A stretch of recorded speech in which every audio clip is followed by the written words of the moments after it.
This audio presentation of The Law and the Promise by Neville Goddard is brought to you by audioenlightenment.com. Copyright 2011, all rights reserved. Introduction. And now go write it before them on a tablet and inscribe it in a book, that it may be for the time to come as a witness forever. Isaiah 38. I want to express my sincere appreciation to the hundreds of men and women who have written me, telling me of their use of imagination to create a greater good for others as well as for themselves, that we may be mutually encouraged by each other's faith, a faith which was loyal to the unseen reality of their imaginal acts. The limitation of space does not allow the publication of all the stories in this one volume. In the difficult task of selecting and organizing this material, Ruth Messenger and Julian Brainerd have been of invaluable assistance. Neville. Chapter 1. The Law. Imagining creates reality. Man is all imagination. God is man and exists in us, and we in him. The eternal body of man is the imagination, that is, God himself. Blake. The purpose of the first portion of this book is to show, through actual true stories, how imagining creates reality. Science progresses by way of hypotheses, tentatively tested, and afterwards accepted or rejected according to the facts of experience. The claim that imagining creates reality needs no more consideration than is allowed by science. It proves itself in performance. The world in which we live is a world of imagination. In fact, life itself is an activity of imagining. For Blake, wrote Professor Morrison of the University of St. Andrews, the world originates in a divine activity identical with what we know ourselves as the activity of imagination. His task being to open the immortal eyes of man inward into the world of thoughts, into eternity, ever expanding in the bosom of God, the human imagination. Nothing appears or continues in being by a power of its own. Events happen because comparatively stable imaginal activities created them, and they continue in being only as long as they receive such support. The secret of imagining, writes Douglas Fawcett, is the greatest of all problems to the solution of which the mystic aspires. Supreme power, supreme wisdom, supreme delight lie in the far-off solution of this mystery. When man solves the mystery of imaging, he will have discovered the secret of causation, and that is, imaging creates reality. Therefore, the man who is aware of what he is imagining knows what he is creating, realizes more and more that the drama of life is imaginal, not physical. All activity is at bottom imaginal. An awakened imagination works with a purpose. It creates and conserves the desirable, and transforms or destroys the undesirable. Divine imagining and human imagining are not two powers at all, rather one. The valid distinction which exists between the seeming two lies not in the substance with which they operate, but in the degree of intensity of the operant power itself. Acting at high tension, an imaginal act is an immediate objective fact. Keyed low, an imaginal act is realized in a time process. But whether imagination is keyed high or low, it is the ultimate, essentially non-objective reality, from which objects are poured forth like sudden fancies. No object is independent of imagining on some level or levels. Everything in the world owes its character to imagination on one of its various levels. Objective reality, writes Fichte, is solely produced through imagination. Objects seem so independent of our perception of them that we incline to forget that they owe their origin to imagination. The world in which we live is a world of imagination, and man, through his imaginal activities, creates the realities and the circumstances of life. This he does either knowingly or unknowingly. Men pay too little attention to this priceless gift, the human imagination, and a gift is practically non-existent unless there is a conscious possession of it and a readiness to use it. All men possess the power to create reality, but this power sleeps as though dead when not consciously exercised. Men live in the very heart of creation, the human imagination, yet are no wiser for what takes place therein. The future will not be fundamentally different from the imaginal activities of man. Therefore, the individual who can summon at will whatever imaginal activity he pleases, and to whom the visions of imagination are as real as the forms of nature, is master of his fate. The future is the imaginal activity of man in its creative march. Imagining is the creative power not only of the poet, the artist, the actor, and the orator, but of the scientist, the inventor, the merchant, and the artisan. Its abuse in unrestricted, unloving imagine-making is obvious, but its abuse in undue repression breeds a sterility which robs man of actual wealth of experience. Imaging novel solutions to ever more complex problems is far more noble than to run from problems. Life is the continual solution of a continuously synthetic problem. Imagining creates events. The world, created out of men's imagining, comprises unnumbered, warring beliefs. Therefore, there can never be a perfectly stable or static state. Today's events are bound to disturb yesterday's established order. Imaginative men and women invariably unsettle a pre-existing peace of mind. Do not bow before the dictate of facts and accept life on the basis of the world without. Assert the supremacy of your imaginal acts over facts and put all things in subjection to them. Hold fast to your ideal in your imagination. Nothing can take it from you but your failure to persist in imagining the ideal realized. Imagine only such states that are of value or promise well. To attempt to change circumstances before you change your imaginal activity is to struggle against the very nature of things. There can be no outer change until there is first an imaginal change. Everything you do, unaccompanied by an imaginal change, is but futile readjustment of surfaces. Imagining the wish fulfilled brings about a union with that state, and during that union you behave in keeping with your imaginal change. This shows you that an imaginal change will result in a change of behavior. However, your ordinary imaginal alterations as you pass from one state to another are not transformations because each of them is so rapidly succeeded by another in the reverse direction. But whenever one state grows so stable as to become your constant mood, your habitual attitude, then that habitual state defines your character and is a true transformation. How do you do it? Self-abandonment, that is the secret. You must abandon yourself mentally to your wish fulfilled in your love for that state, and in so doing live in the new state and no more in the old state. You cannot commit yourself to what you do not love, so the secret of self-commission is faith plus love. Faith is believing what is unbelievable. Commit yourself to a feeling of the wish fulfilled. In faith that this act of self-commission will become a reality, and it must become a reality because imagining creates reality. Imagination is both conservative and transformative. It is conservative when it builds its world from images supplied by memory and the evidence of the senses. It is creatively transformative when it imagines things as they ought to be, building its world out of the generous dreams of fancy. In the procession of images, the ones that take precedence, naturally, are those of the senses.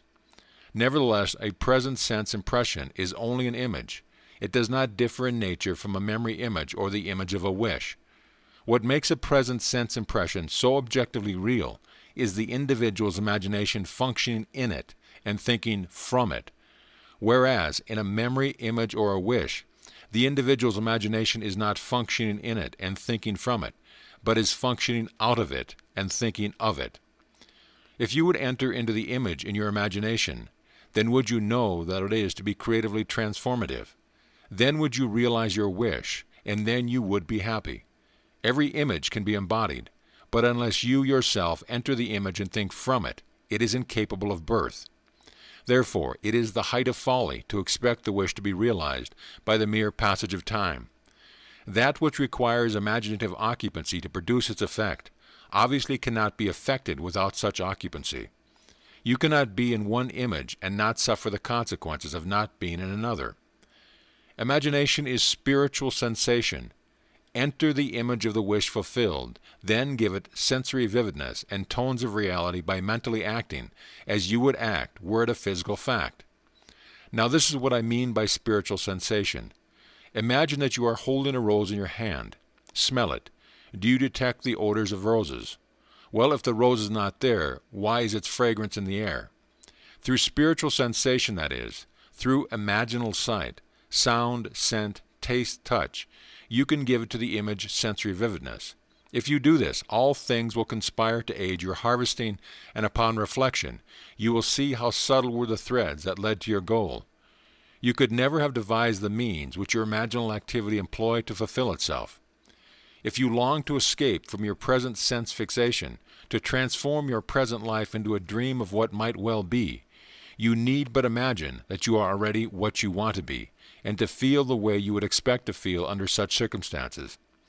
Like the make-believe of a child who is remaking the world after its own heart, create your world out of the pure dreams of fancy.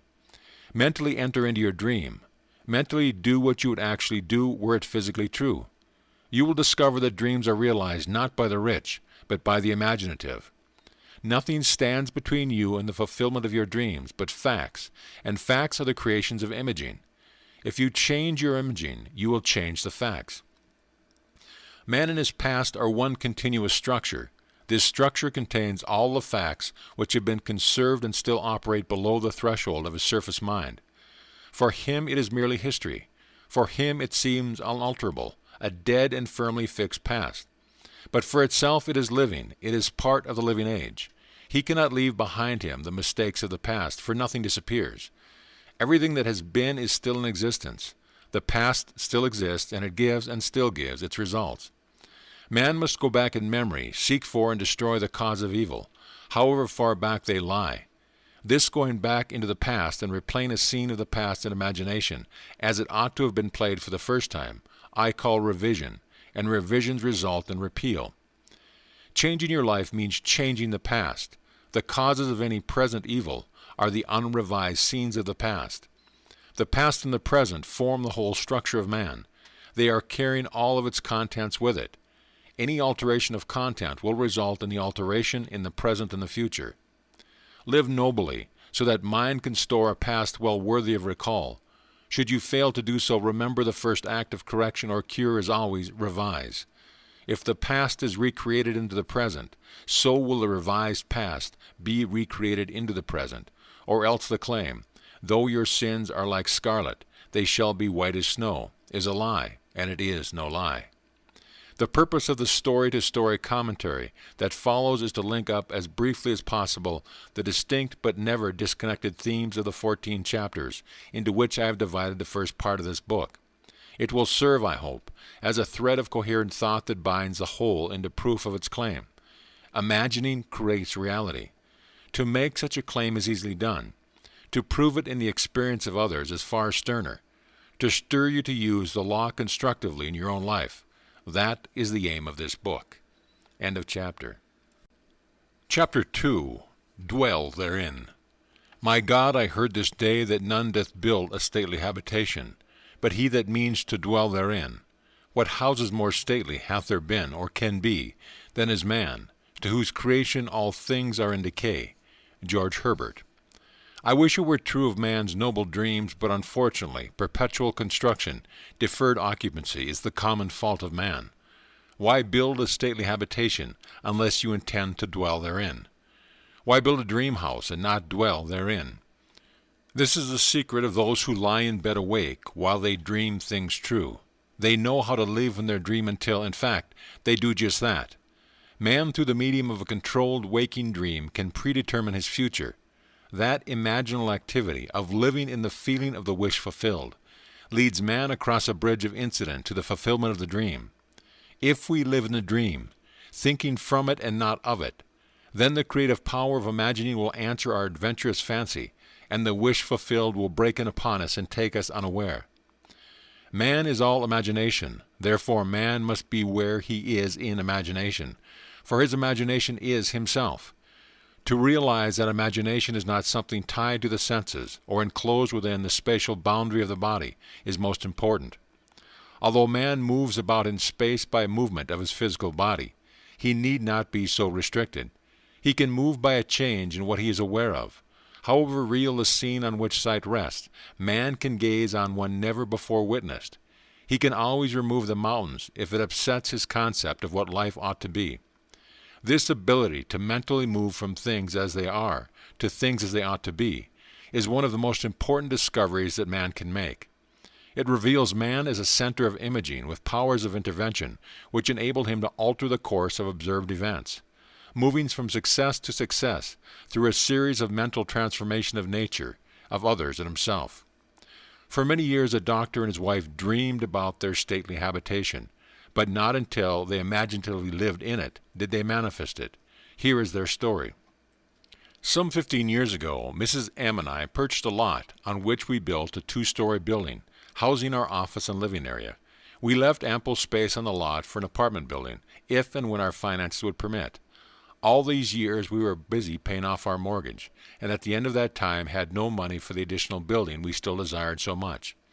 It was true that we had an ample savings account, which meant security for our business, but to use any part of it for a new building would be to jeopardize that security. But now your teaching awakened a new concept, boldly telling us we could have what we most desired through the controlled use of our imagination, and that realizing a desire was made more convincing without money. We decided to put it to the test, to forget about money, and concentrate our attention on the thing we desired most in this world, the new apartment building. With this principle in mind, we mentally constructed a new building as we wanted it, actually drawing physical plans so we could better formulate our mental picture of the completed structure. Never forgetting to think from the end, in our case, the completed occupied building. We took many imaginative trips through our apartment house, renting the units to imaginary tenants, examining in detail every room and enjoying the feeling of pride as friends offered congratulations on the unique planning. We brought into our imaginal scene one friend in particular. I shall call her Mrs. X. A lady we had not seen for some time, as she had given us up socially, believing us a bit peculiar in our new way of thinking. In our imaginal scene we took her through the building and asked her how she liked it. Hearing her voice distinctly, we had her reply, "Doctor, I think it is beautiful." One day, while talking together of our building, my wife mentioned a contractor who had constructed several apartment homes in our neighborhood. We knew of him only by name that appeared on signs adjacent to building under construction. But realizing that if we were living in the end, we would not be looking for a contractor, we promptly forgot this angle. Continuing these periods of daily imagining for several weeks, we both felt we were now fused with our desire and had successfully been living in the end. One day a stranger entered our office and identified himself as the contractor whose name my wife had mentioned weeks before. In an apologetic manner he said, "I don't know why I stopped here. I normally don't go to see people, but rather people come to see me." He explained that he passed our office often and wondered why there wasn't an apartment building on the corner lot. He assured him we would like very much to have such a building there, but we had no money to put into the project, not even the few $100s it would take for plans. Our negative response did not faze him, and seemingly compelled, he began to figure and devise ways and means to carry out the job, unasked and unencouraged by us. Forgetting the incident, we were now quite startled when a few days later the man called, informing us that plans were completed and that the proposed building would cost $30,000. We thanked him politely and did absolutely nothing. We knew we had been living imaginatively in the end of a completed building, and that imagination would assemble that building perfectly without any outside assistance from us. So we were not surprised when the contractor called again the next day to say he had found a set of blueprints in the files that fitted our needs perfectly with few alterations. This, we were informed, would save us the architect's fee for new plans. We thanked him again and still did nothing. Logical thinkers would insist that such negative response from prospective customers would completely end the matter. Instead, 2 days later, the contractor again called with the news that he had located a finance company willing to cover the necessary loan, with the exception of a few $1,000s. It sounds incredible, but we still did nothing. For remember, to us this building was completed and rented, and in our imagination we had not put one penny into the construction. The balance of this tale reads like a sequel to Alice in Wonderland, for the contractor came to our office the next day and said, as though presenting us with a gift, "You people are going to have that new building anyway. I've decided to finance the balance of the loan myself. If this is agreeable, I'll have my lawyer draw up the papers, and you can pay me back out of the net profits from rentals." This time we did something. We signed the papers and construction began immediately. Most of the apartment units were rented before final completion, and all but one occupied the day of completion. We were so thrilled by the seemingly miraculous events of the past few months that for a while we didn't understand this seeming flaw in our imaginal picture. But knowing that we had already accomplished through the power of imaging, we immediately conceived another imaginal scene, and in it, this time, instead of showing the party through the unit and hearing the words "we'll take it," we ourselves in imagination visited tenants who had already moved into that apartment. We allowed them to show us through the rooms and heard their pleased and satisfied comments. 3 days later, that apartment was rented. Our original imaginary drama had objectified itself in every detail save one, and that one became a reality when 1 month later our friend, Mrs. X, surprised us with a long overdue visit, expressing her desire to see our new building. Gladly we took her through, and at the end of the tour heard her speak the line we had heard in our imagined so many weeks before, as with emphasis on each word she said, "Doctor, I think it is beautiful." Our dream of 15 years was realized, and we know now that it could have been realized any time within those 15 years, if we had known the secret of imagining and how to live in the end of desire. But now it was realized. Our one big desire was objectified, and we did not put 1 penny of our own money into it. Dr. M. Through the medium of a dream, a controlled waking dream, the doctor and his wife created reality. They learned how to live in their dream house, as in fact now they do. Although help seemingly came from without, the course of events was ultimately determined by their imaginal activity of the doctor and his wife. The participants were drawn into their imaginal drama because it was dramatically necessary that they should be. Their imaginal structure demanded it. All things by a law divine, in one another's being mingle. The following story illustrates the way in which a lady prepared her stately habitation, by imaginatively sleeping in it or dwelling therein. A few months ago my husband decided to place our home on the market. The main object for the move, which we had discussed many times, was to find a home large enough for the 2 of us, my mother and my aunt, in addition to 10 cats, 3 dogs, and 1 parakeet. Believe it or not, the contemplated move was my husband's idea, as he loved my mother and aunt and said I was at their house most of the time anyway, so why not live together and pay 1 tax bill? I liked the idea tremendously, but I knew that this new home would have to be something very special in size, location, and arrangement, as I insisted on privacy for all concerned. So at that moment I was undecided whether to sell our present home or not, but I didn't argue, as I knew quite well from past experience with imagining that our house would never sell until I stopped sleeping in it. 2 months and 4 or 5 real estate brokers later, my husband had given up on the sale of our house, and so had the brokers. At this point I had convinced myself I now wanted to change, so for 4 nights in my imagination I went to sleep in the kind of home I would like to own. On the 5th day my husband had an appointment at a friend's home, and while there met a stranger who just happened to be looking for a house in the hills.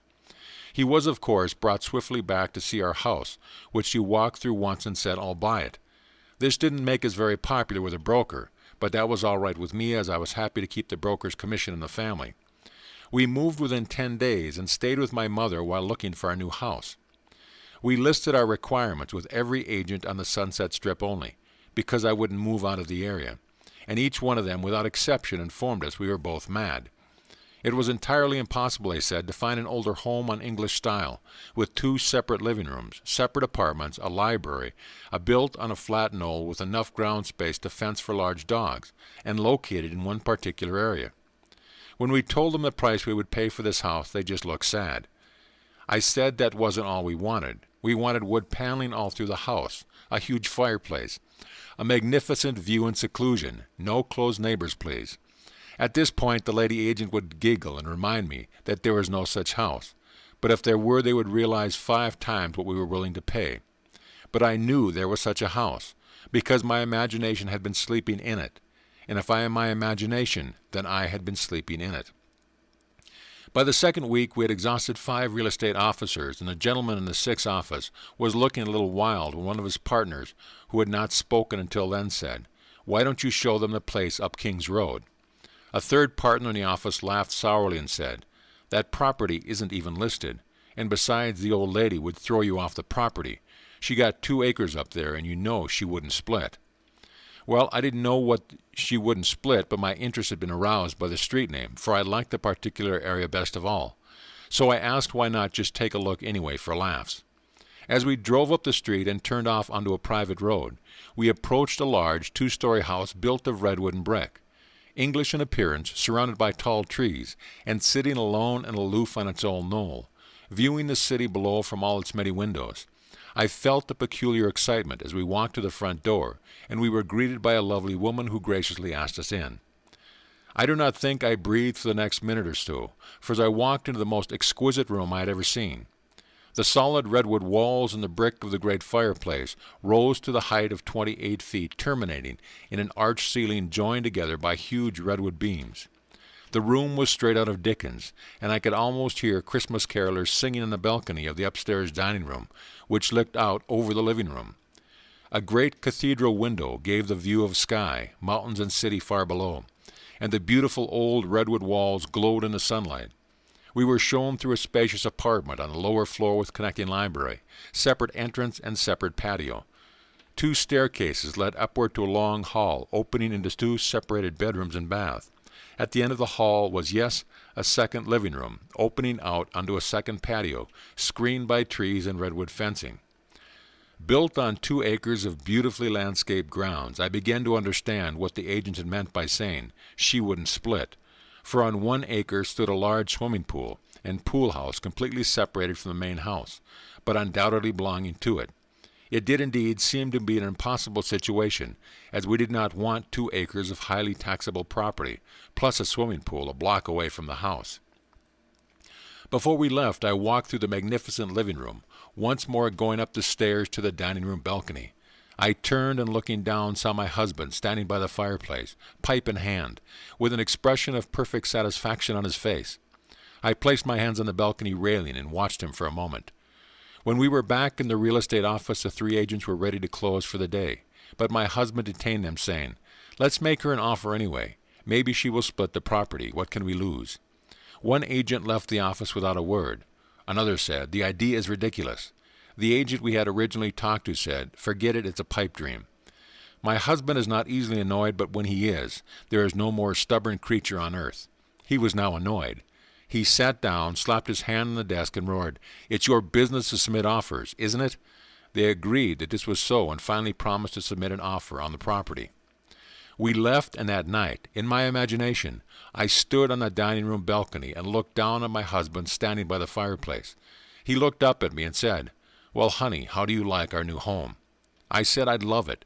I continued to see that beautiful room and my husband in it, and felt the balcony railing gripped in my hand until I fell asleep. The next day, as we were having dinner in my mother's home, the telephone rang and the agent, in an unbelieving voice, informed me that we had just purchased a house. The owner had split the property right down the middle, giving us the house and the acre it stood on for the price we offered. Dreamers often lie in bed awake, while they do dream things true. One must adopt either the way of imagination or the way of sense. No compromise or neutrality is possible. He who is not for me is against me. When man finally identifies himself with his imagination rather than his senses, he has at long last discovered the core of reality. I have often been warned by self-styled realists that man will never realize his dream by simply imagining that it is already here.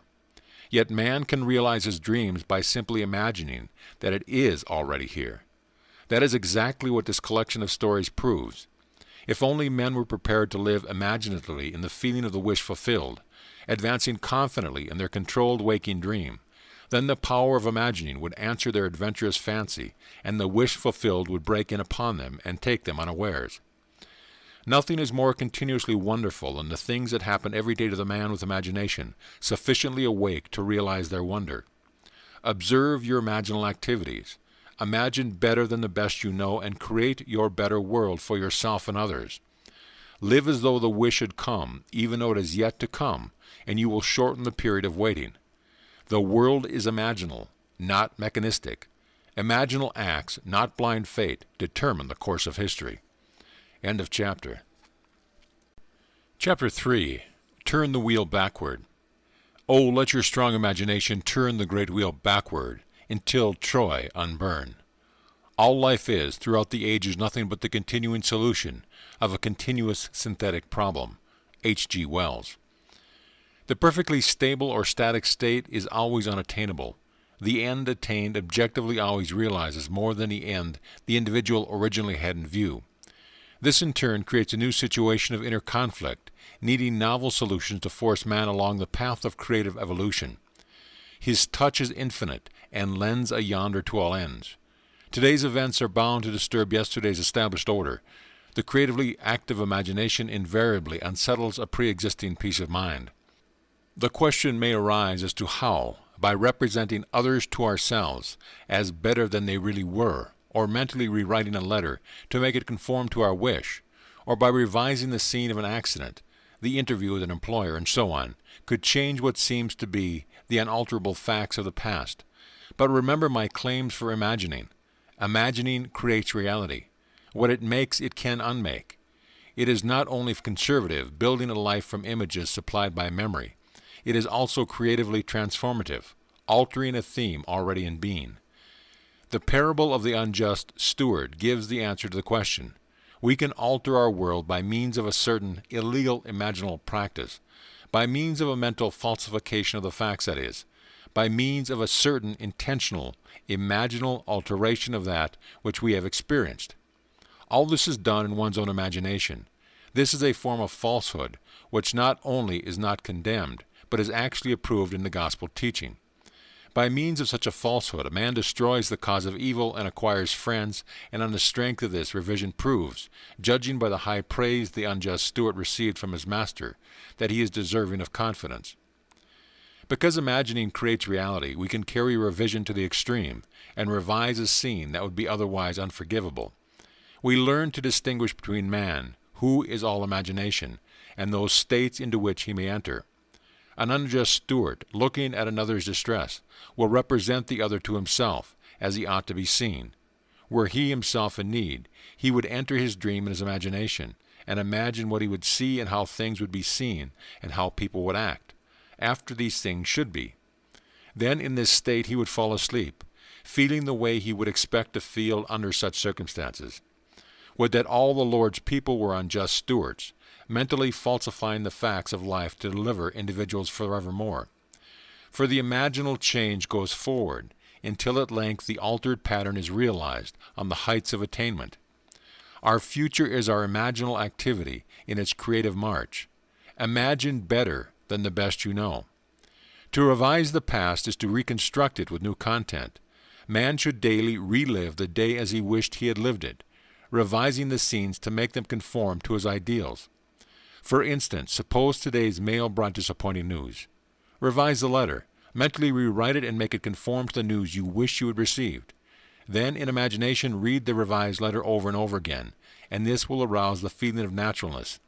And imaginal acts become facts as soon as we feel natural in the act. This is the essence of revision, and revision results in repeal. This is exactly what F.B. did. Late in July, I wrote to a real estate agent of my desire to sell a piece of land, which had been a financial burden to me. His negative reply listed all the reasons why sales were at a standstill in that area, and he forecast a bleak period of waiting until after the first of the year.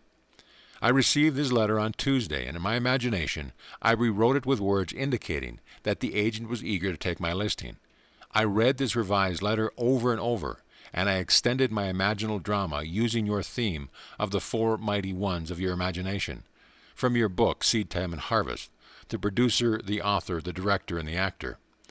In my imaginal scene as producer, I suggested the theme. The lot is sold for a profit.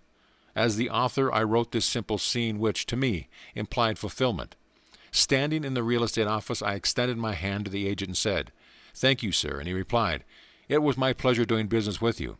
As director, I rehearsed myself as actor until the scene was vividly real, and I felt the relief which would be mine if the burden were really lifted. 3 days later, the agent I had originally written phoned me saying he had a deposit for my lot at the price I had specified. I signed the papers in his office the next day, extended my hand and said, "Thank you, sir." The agent replied, "It was my pleasure doing business with you." 5 days after I had constructed and enacted an imaginal scene, it became a physical reality, and was played word for word just as I had heard it in my imagination. The feeling of relief and joy came, not so much from selling the property, but from the incontrovertible proof that my imagined drama worked. F.B. If the thing accomplished were all, how futile, but F.B. discovered a power within himself that can consciously create circumstances. By mentally falsifying the facts of life, man moves from passive reaction to active creation. This breaks the wheel of recurrence and builds a cumulatively enlarging future. If man does not always create in the full sense of the word, it is because he is not faithful to his vision, or else he thinks of what he wants, rather than from his wish fulfilled. Man is such an extraordinary synthesis, partly tied by a sensei and partly free to dream, that his internal conflicts are perennial. The state of conflict in the individual is expressed in society. Life is a romantic adventure. To live creatively, imagining novel solutions to ever more complex problems, is far nobler than to restrain or kill out desire. All that is desired can be imagined into existence. Wouldst thou be in a dream and yet not sleep? Try to revise your day every night before falling asleep. Try to visualize clearly and enter into the revised scene, which would be the imaginal solution of your problem. The revised imaginal structure may have a great influence on others, but that is not your concern. The other influenced in the following story is profoundly grateful for the influence. LSE writes, "Last August, while on a blind date, I met the man I wanted to marry. This happens sometimes, and it happened to me. He was everything I had ever thought of as desirable in a husband. 2 days after this enchanted evening, it was necessary for me to change my place of residence because of my work. And that same week, the mutual friend who had introduced me to this man moved away from the city. I realized that the man I had met probably did not know of my new address, and frankly, I was not sure he knew my name. After your last lecture, I spoke to you of this situation. Although I had plenty of other dates, I could not forget this one man. Your lecture was based on revising our day, and after speaking to you, I determined to revise my day every day.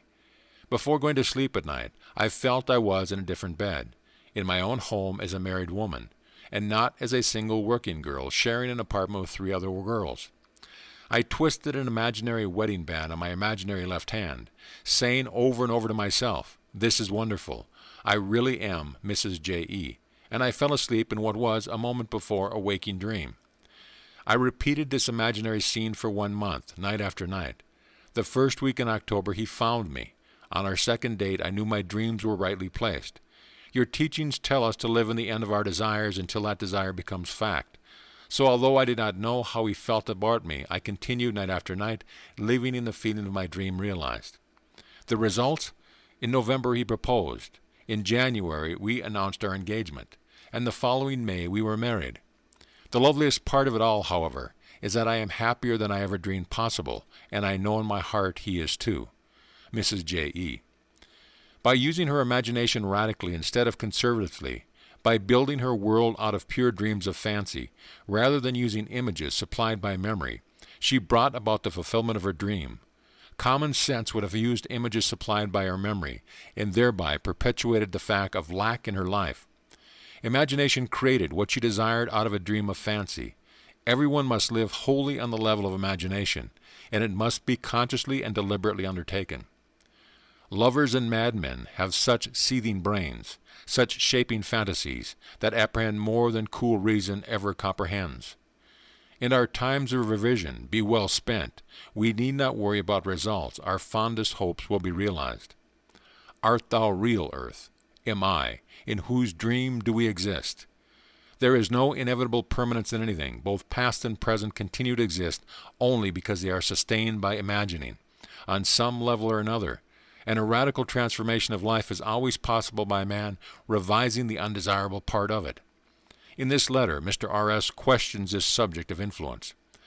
During your current series of lectures, trouble developed with collections on one of my trust deeds. The security, a house and a lot, was neglected and run down. The owners were apparently spending their money in bars, while their 2 little girls, aged 9 and 11, were noticeably uncared for. However, forgetting appearances, I began to revise the situation. In my imagination, I drove my wife past the property and said to her, "Isn't the yard beautiful? It's so neat and well cared for. Those people really show their love for their home. This is one trust deed we will never have to worry about. I would see the house and lot as I wanted to see it. A place so lovely, it gave me a warm glow of pleasure. Every time the thought of this property came to me, I repeated my imaginal scene. After I had been practicing this revision for some time, the woman who lived in the house had an automobile accident. While she was in the hospital, her husband disappeared. The children were cared for by the neighbors, and I was tempted to visit the mother in the hospital to reassure her of assistance if necessary. But how could I, when my imaginary scene implied that she and her family were happy, successful, and obviously contented? So I did nothing but my daily revision. A short while after leaving the hospital, the woman and her two daughters disappeared also. Payments were sent in on the property, and a few months later she reappeared with a wedding certificate and a new husband. At this writing, all payments are right up to date. The two little girls are obviously happy and well cared for, and a room has been added to the property by the owners, giving our trust deed additional security. It was mighty nice to solve my problem without threats, unkind words, eviction, or worry about the little girls. But was there something in my imagining that sent that woman to the hospital? R.S. Any imaginal activity acquiring intensity through our concentrated attention to clarity of the end, desire tends to overflow into regions beyond where we are. But we must leave it to take care of such imaginal activity itself. It is marvelously resourceful in adapting and adjusting means to realize itself. Once we think in terms of influence, rather than of clarity of the end desired, the effort of imagination becomes an effort of will, and the great art of imagining is perverted into tyranny. The buried past usually lies deeper than our surface mind can plumb, but fortunately for this lady she remembered and proved that the made past can also be unmade through revision. For 39 years I had suffered from a weak back. The pain would increase and decrease, but would never leave completely. The condition had progressed to the point where I used medical treatment almost constantly. The doctor would put the hip right for the moment, but the pain simply would not go away. One night I heard you speak of revision and wondered to myself if a condition of almost 40 years could be revised. I had remembered at the age of 3 or 4 years I had fallen backward from a very high swing, and had been quite ill at that time because of a serious hip injury. From that time on, I had never been completely free from pain, and had paid many $1 to alleviate the condition to no avail. This year, during the month of August, the pain had become more intense, and one night I decided to test myself and attempt to revise the ancient accident, which had been the cause of so much distress and pain and costly medical fees most of my adult life. Many nights passed before I could feel myself back to the age of childhood play, but I succeeded. One night I actually felt myself on that swing, feeling the rush of the wind, as the swing rose higher and higher. As the swing slowed down, I jumped forward, landing solidly and easily on my feet. In the imaginal action, I ran to my mother and insisted that she come watch what I could do. I did it again, jumping down from the swing and landing safely on my 2 feet. I repeated this imaginal act over and over again until I fell asleep in the doing of it. Within 2 days, the pain in my back and hip began to recede, and within 2 months, pain no longer existed for me. A condition had plagued me for more than 39 years, that had cost a small fortune in attempted cure, was no more. L.H. It is to the pruning shears of revision that we owe our prime fruit. Man and his past are one continuous structure. This structure contains all the past which has been conserved, and still operates below the threshold of his senses to influence the present and the future of his life. The whole is carrying all of its contents with it. Any alteration of content will result in an alteration in the present and the future. The first act of correction or cure is always revise. If the past can be recreated into the present, so can the revised past. And thus the revised past appears within the very heart of her present life. Not fate, but a revised past brought her good fortune. Make results and accomplishments the crucial test of true imagination, and your confidence in the power of imagination to create reality will grow gradually from your experiments with revisions confronted by experience. Only by this process of experiment can you realize the potential power of your awakened and controlled imagination. "How much do you owe my master?" he said. 100 measures of oil. And he said to him, "Take your bill and sit down quickly and write 50. This parable of the unjust steward urges us to mentally falsify the facts of life, to alter a theme already in being.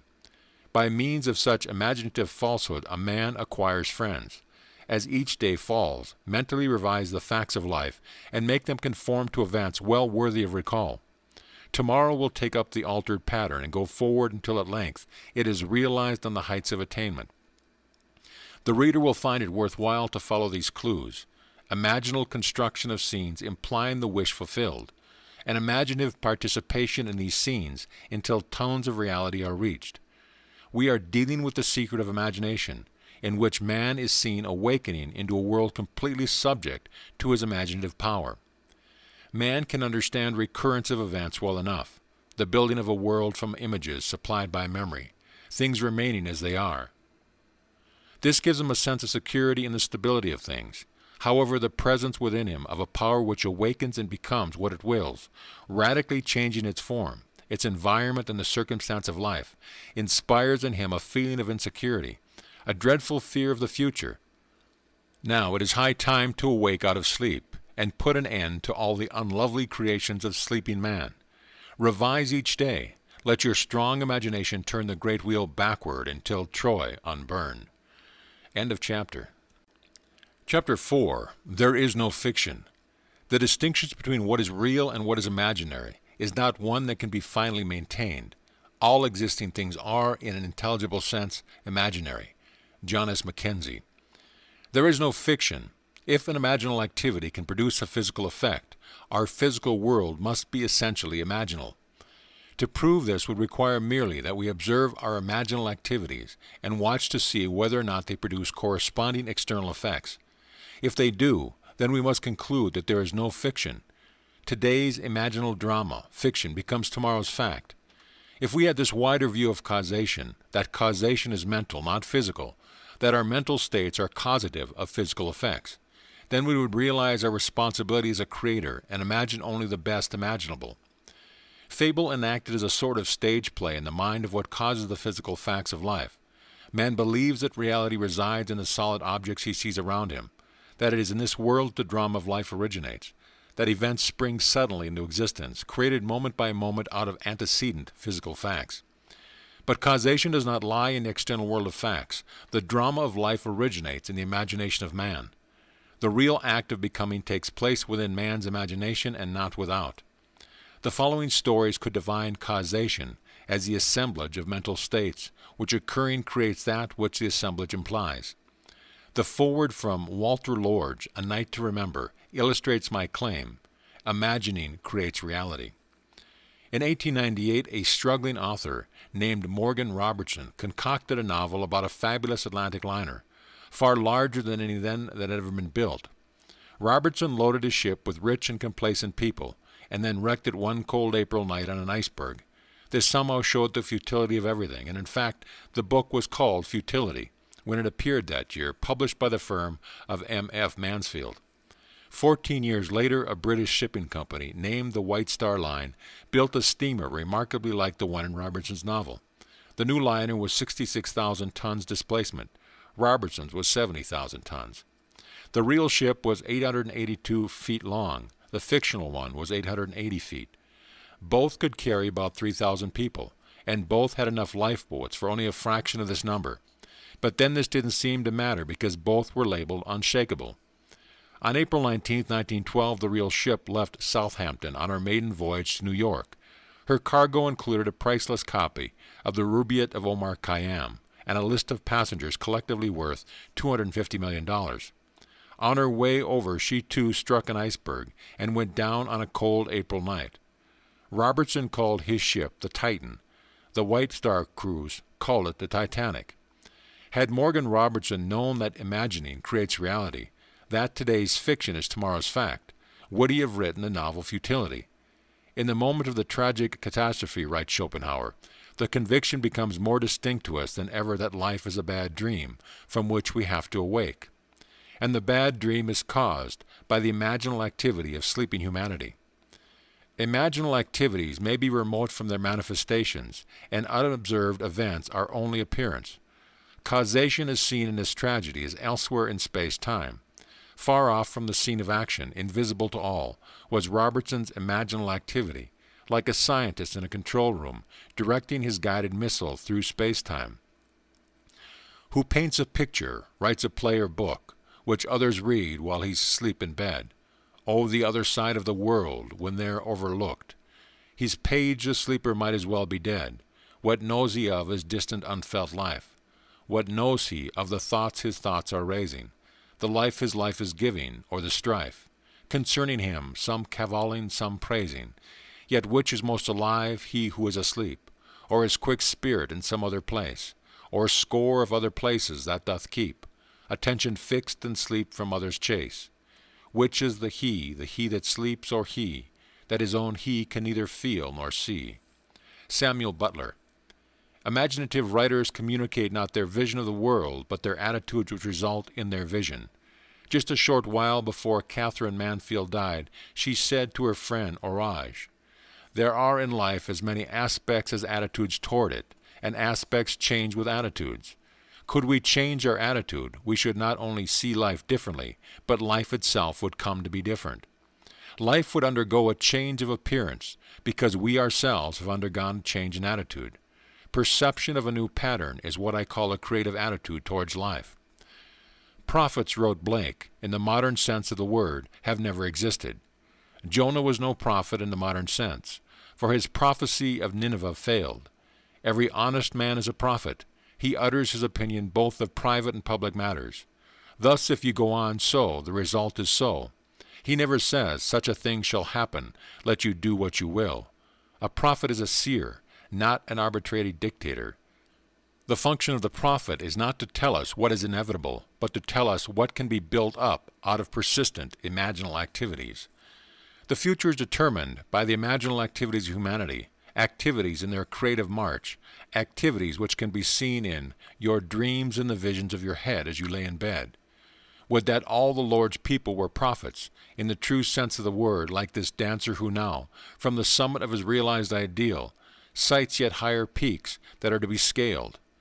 After you have read this story, you will understand why he is so confident that he can predetermine any materialistic future he desires, and why he is equally sure that others give reality to that what we otherwise a mere figment of his imagination, that there exists and can exist nothing outside of imagining on some level or another. Nothing continues in being save what imagining supports. The mind can make substance and people planets of its own with beings brighter than have ever been, and give a breath to form which can outlive all flesh. As my story begins at the age of 19, I was a mildly successful dancing teacher, and continued in this static state for almost 5 years. At the end of this time, I met a young lady who talked me into attending your lecture. My thought upon hearing you say, "Imagining creates reality," was that the entire idea was ridiculous. However, I decided to accept your challenge and disprove your thesis. I bought your book, Out of This World, and read it many times. Still unconvinced, I set myself a rather ambitious goal. My present position was an instructor with the Arthur Murray Dance Studio, and my goal was to own a franchise and be boss of an Arthur Murray studio myself. This seemed the most unlikely thing in the world, as franchises were extremely difficult to secure. But on top of this fact, I was completely without the necessary funds to begin such an operation. Nevertheless, I assumed the feeling of my wish fulfilled, as night after night, in my imagination, I went to sleep managing my own studio. 3 weeks later, a friend called me from Reno, Nevada. He had the Murray studio there, and said it was too much for him to cope with alone. He offered me a partnership, and I was delighted, so delighted in fact, that I hastened to Reno on borrowed money, and promptly forgot all about you and your story of imagination. My partner and I worked hard and were very successful, but after a year I was still not satisfied. I wanted more. I began thinking of ways and means to get another studio. All of my efforts failed. One night as I retired, I was restless and decided to read. As I looked through my collection of books, I noticed your slender volume, Out of This World. I thought of all the silly nonsense I had gone through 1 year ago before getting my own studio. Getting my own studio. The words in my mind electrified me. I reread the book that night, and later, in my imagination, I heard my superior praise the good job we had done in Reno and suggest we acquire a second studio, as he had a second location ready for us if we desired to expand. I reenacted this imaginal scene nightly without fail. 3 weeks from the first night of my imaginal drama, it materialized, almost word for word. My partner accepted the new studio in Bakersfield, and I had the Reno studio alone. Now I was convinced of the truth of your teaching, and never again will I forget. Now I wanted to share this wonderful knowledge of imaginal power with my staff. I tried to tell them of the marvels they could accomplish, but I was unable to reach many, although one fantastic incident resulted from my efforts to tell this story. A young teacher told me he believed my story, but said it would have probably happened anyway in time. He insisted the entire theory was nonsense, but stated that if I could tell him something of an incredible nature that would actually happen, and which he could witness, then he would believe. I accepted his challenge and conceived a truly fantastic test. The Reno studio is the most insignificant in the entire Murray system because of the small population count in the city itself. There are over 300 Murray studios in the country, with much larger populations, therefore providing greater possibilities to draw from. So my test was this. I told the teacher that within the next 3 months, at the time of a national dance convention, the Little Reno studio would be the foremost topic of conversation at that convention. He calmly stated this was quite impossible. That night when I retired, I felt myself standing before a tremendous audience. I was speaking on creative imaging and felt the nervousness of being before such a vast audience. But I also felt the wonderful sensation of audience acceptance. I heard the roar of applause, and as I left the stage, I saw Mr. Murray himself come forward and shake my hand. I reenacted this entire drama night after night. It began to take on the tones of reality, and I knew I had done it again. My imaginal drama materialized down to the last detail. My Little Reno studio was the talk of the convention, and I did appear on that stage just as I had done in my imagination. But even after this unbelievable but actual happening, the young teacher who threw me the challenge remained unconvinced. He said it had all happened too naturally, and he was sure it would have happened anyway. I did not mind his attitude because his challenge had given me another opportunity to prove, at least to myself, that imaging does create reality. From that time on, I continued with my ambition to own the largest Arthur Murray dance studio in the world. Night after night in my imagination, I heard myself accepting a studio franchise for a great city. Within 3 weeks, Mr. Murray called me and offered me a studio in a city of 1.5 million people. It is now my goal to make my studio the greatest and biggest in the entire system. And of course, I know it will be done through my imagination. Imagining, writes Douglas Fawcett, may be hard to grasp. Being quicksilver-like, it vanishes into each of its metamorphoses and thereby displays its transformative magic. We must look beyond the physical fact for the imagining which has caused it. For 1 year, E.O.L. Jr. lost himself in his metamorphosis, but fortunately he remembered the silly nonsense he had gone through before getting his own studio, and he reread the book. Imaginal acts on the human level need a certain interval of time to develop, but imaginal acts, whether committed to print or locked in the bottom of a hermit, will realize themselves in time. Test yourself. If only out of curiosity you will discover the profit is your own imagining, and you will know there is no fiction.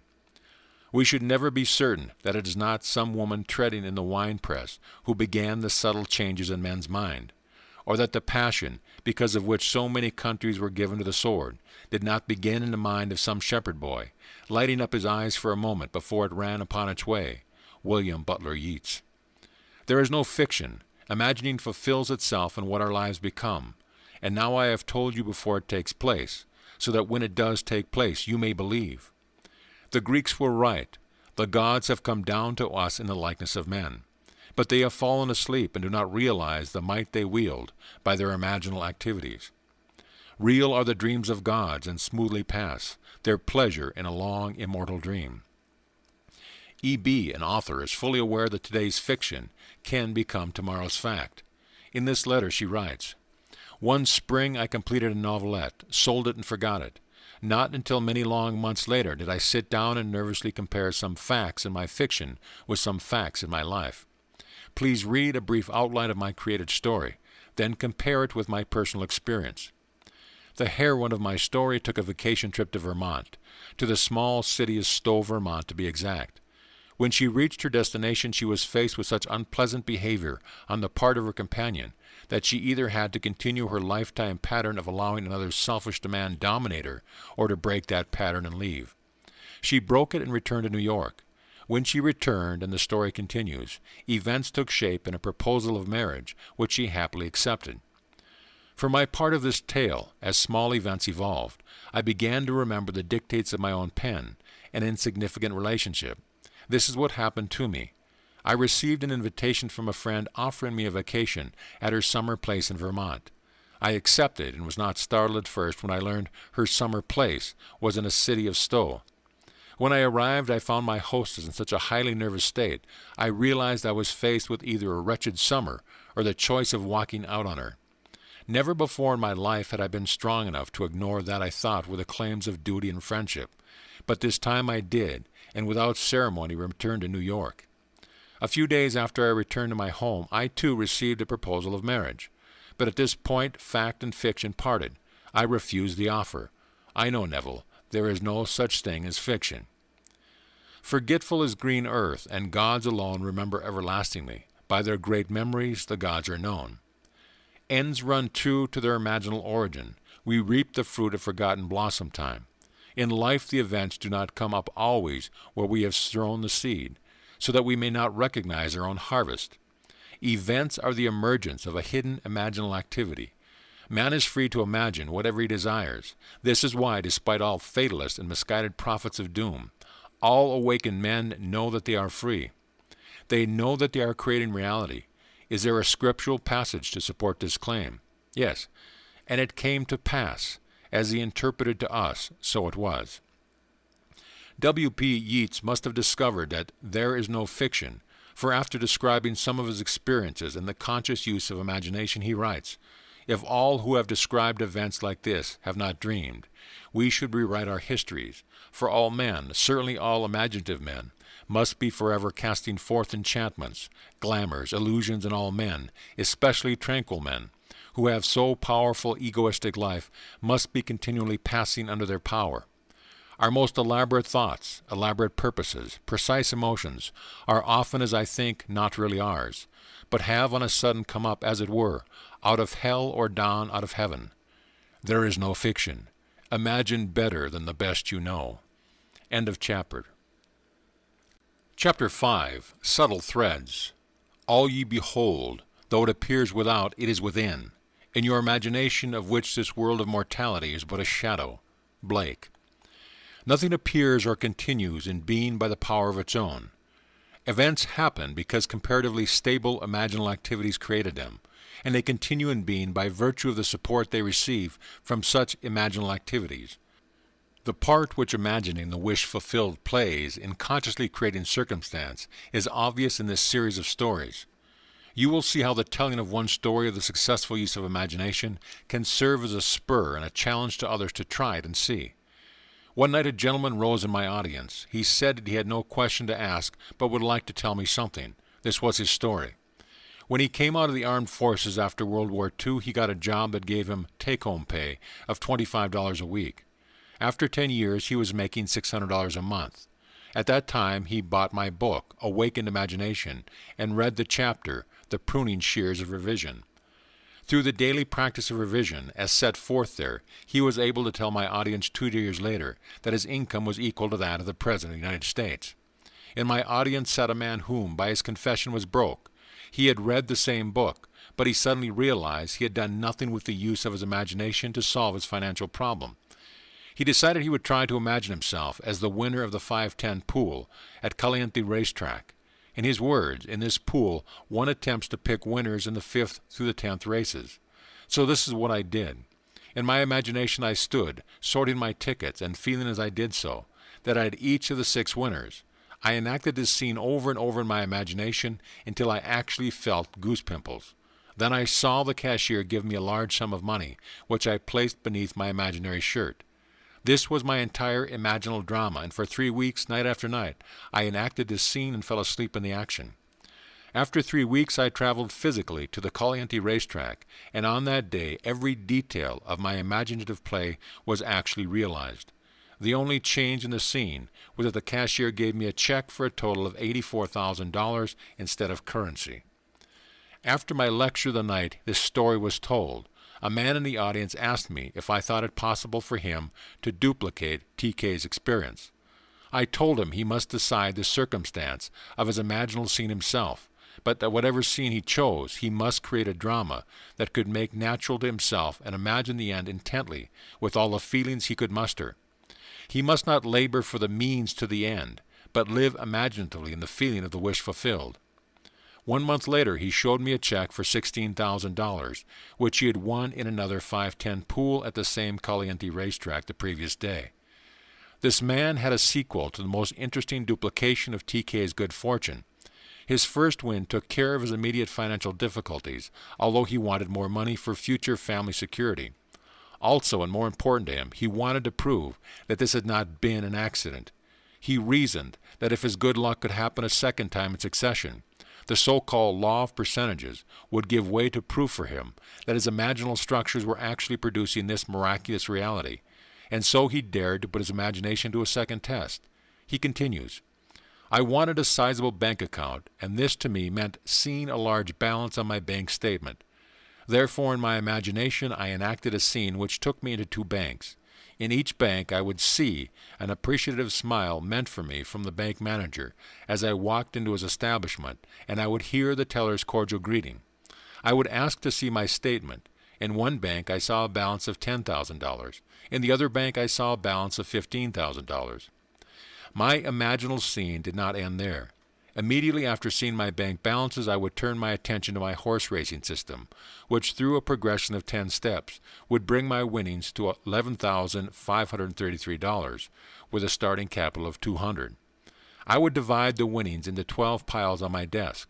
Counting the money in my imaginary hands, I would put $1,000 in each of 11 piles, and the remaining $533 in the last pile. My imaginative accounting would amount to $36,533, including my bank balances. I enacted this entire imaginative scene each morning, afternoon, and night for less than 1 month. And on March 2nd, I went to the Caliente track again. I made out my tickets, but strangely enough, and not knowing why I did so, I duplicated 6 more tickets exactly like the 6 already made. But in the 10th selection, I made a mistake and copied 2 tickets twice. As the winners came in, I held 2 of them, each paying $16,423.50. I also had 6 consolation tickets, each paying $656.80. The combined total amounted to $36,788. My imaginary accounting 1 month before had totaled $36,533. 2 points of interest most profound to me were that by seeming accidents I had marked 2 winning tickets identically, and also that at the end of the 9th race, which was one of the major winners, the trainer attempted to scratch the horse, but the stewards denied the trainer's request. How subtle were the threads that led to this goal? Results must testify to our imaginings, or we really are not imagining the end at all. Faithfully imagined the end, and all things conspired to aid his harvesting. His mistake in copying a winning ticket twice, and the steward's refusal to follow the trainee's request, were events created by the imaginal drama to move the plan of things forward to its goal. Chance, wrote Belfort Bax, may be defined as that element in the reality change, that is, in the flowing synthesis of events, which is irreducible to law or the causal category. To live wisely, we must be aware of our imaginal activities, or at any rate, of the end of which they are tending. We must see to it that it is the end we desire. Wise imagining identifies itself only with such activities that are of value or promise well. However much man seems to be dealing with a material world, he is actually living in a world of imagination. When he discovers that it is not the physical world of facts, but imaginal activities which shapes his life, then the physical world will no longer be the reality, and the world of imagination no longer the dream. Does the road wind uphill all the way? Yes, to the very end. Will a day's journey take the whole long day? From morn to night, my friend. End of chapter. Chapter 6. Visionary Fancy. The nature of visionary fancy or imagination is very little known, and the external nature and permanence of its ever-existent images is considered as less permanent than the things of vegetative and generative nature. Yet the oak dies as well as the lettuce, but its eternal image and individuality never dies, but renews by its seed, just so the imaginative image returns by the seed of contemplative thought. Blake. The images of our imagination are the realities of which any physical manifestation is only the shadow. If we are faithful to vision, the image will create for itself the only physical manifestation of itself it has a right to make. We speak of the reality of a thing when we mean its material substance. That is exactly what imaginist means by its unreality or shadow. Imagining is spiritual sensation. Enter into the feeling of your wish fulfilled. Through spiritual sensation, through your use of imaginal sight, sound, scent, taste, and touch, you will give to your image the sensory vividness necessary to produce that image in your outer or shadow world. Here is a story of one who was faithful to his vision, F.B., being a true imaginist, remembered what he had heard in his imagination. Thus he writes, "A friend who knows my passionate fondness for opera tried to get Kirsten Flagstad's complete recording of Tristan and Isolde for me at Christmas. In over a dozen record stores she was told the same thing. RCA Victor is not reissuing this recording, and there have been no copies available since June 1st. On December 27th, I determined to prove your principle again by getting the album I desired so intensely. Laying down in my living room, I mentally walked into the record shop I patronize and asked the one salesman whose face and voice I could recall, 'Do you have Flagstad's complete Isolde?' He replied, 'Yes, I have.' That ended the scene, and I repeated it until it was real to me. Late that afternoon, I went to that record shop to physically enact the scene. Not one detail supplied by the census had encouraged me to believe I could walk out of the shop with those records. I had been told last September by the same salesman in the same shop the same story my friend had received there before Christmas. Approaching the salesman I had been in imagination that morning, I said, 'Do you have Flagstad's complete Isolde?' He replied, 'No, we haven't.' Without saying anything audible to him, I said inwardly, 'That's not what I heard you say.' As I turned to leave the shop, I noticed on a top shelf what I thought to be an advertisement of this set of records and remarked to the salesman, 'If you don't have the merchandise, you shouldn't advertise it.' 'That's right,' he replied, and as he reached up to take it down, discovered it to be a complete album with all 5 records. The scene wasn't played exactly as I constructed it, but the results confirmed what my imagined scene implied. How can I thank you, F.B.? After reading F.B.'s letter, we must agree with Anthony Eden that an assumption, though false, if persisted in, will harden into fact.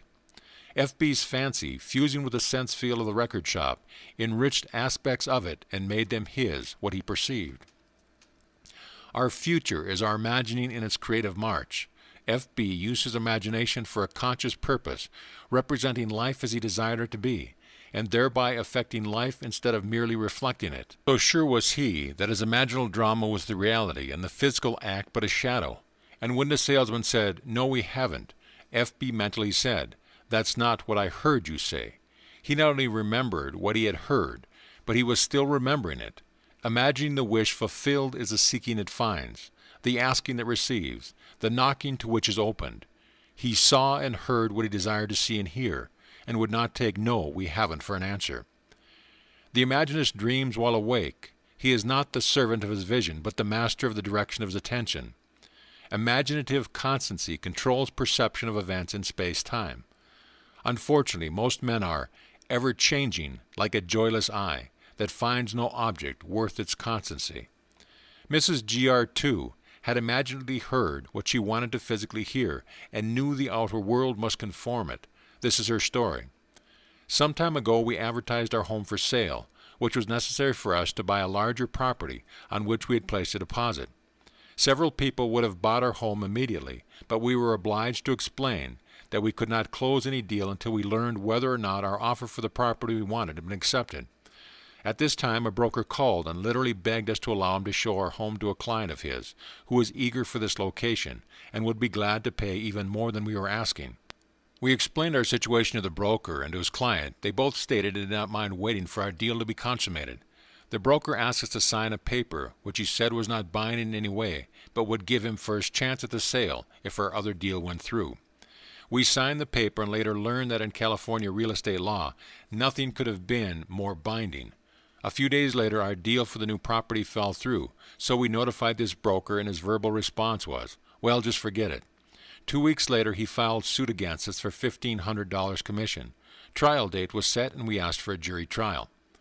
Our attorney assured us that he would do all he could, but the law on this particular point was so stringent that he could not see any possibility of our winning the case. When time for the trial arrived, my husband was in the hospital and could not appear with me in our defense. I had no witnesses, but the broker brought 3 attorneys and a number of witnesses into court against us. Our attorney now told me we had not the slightest chance to win.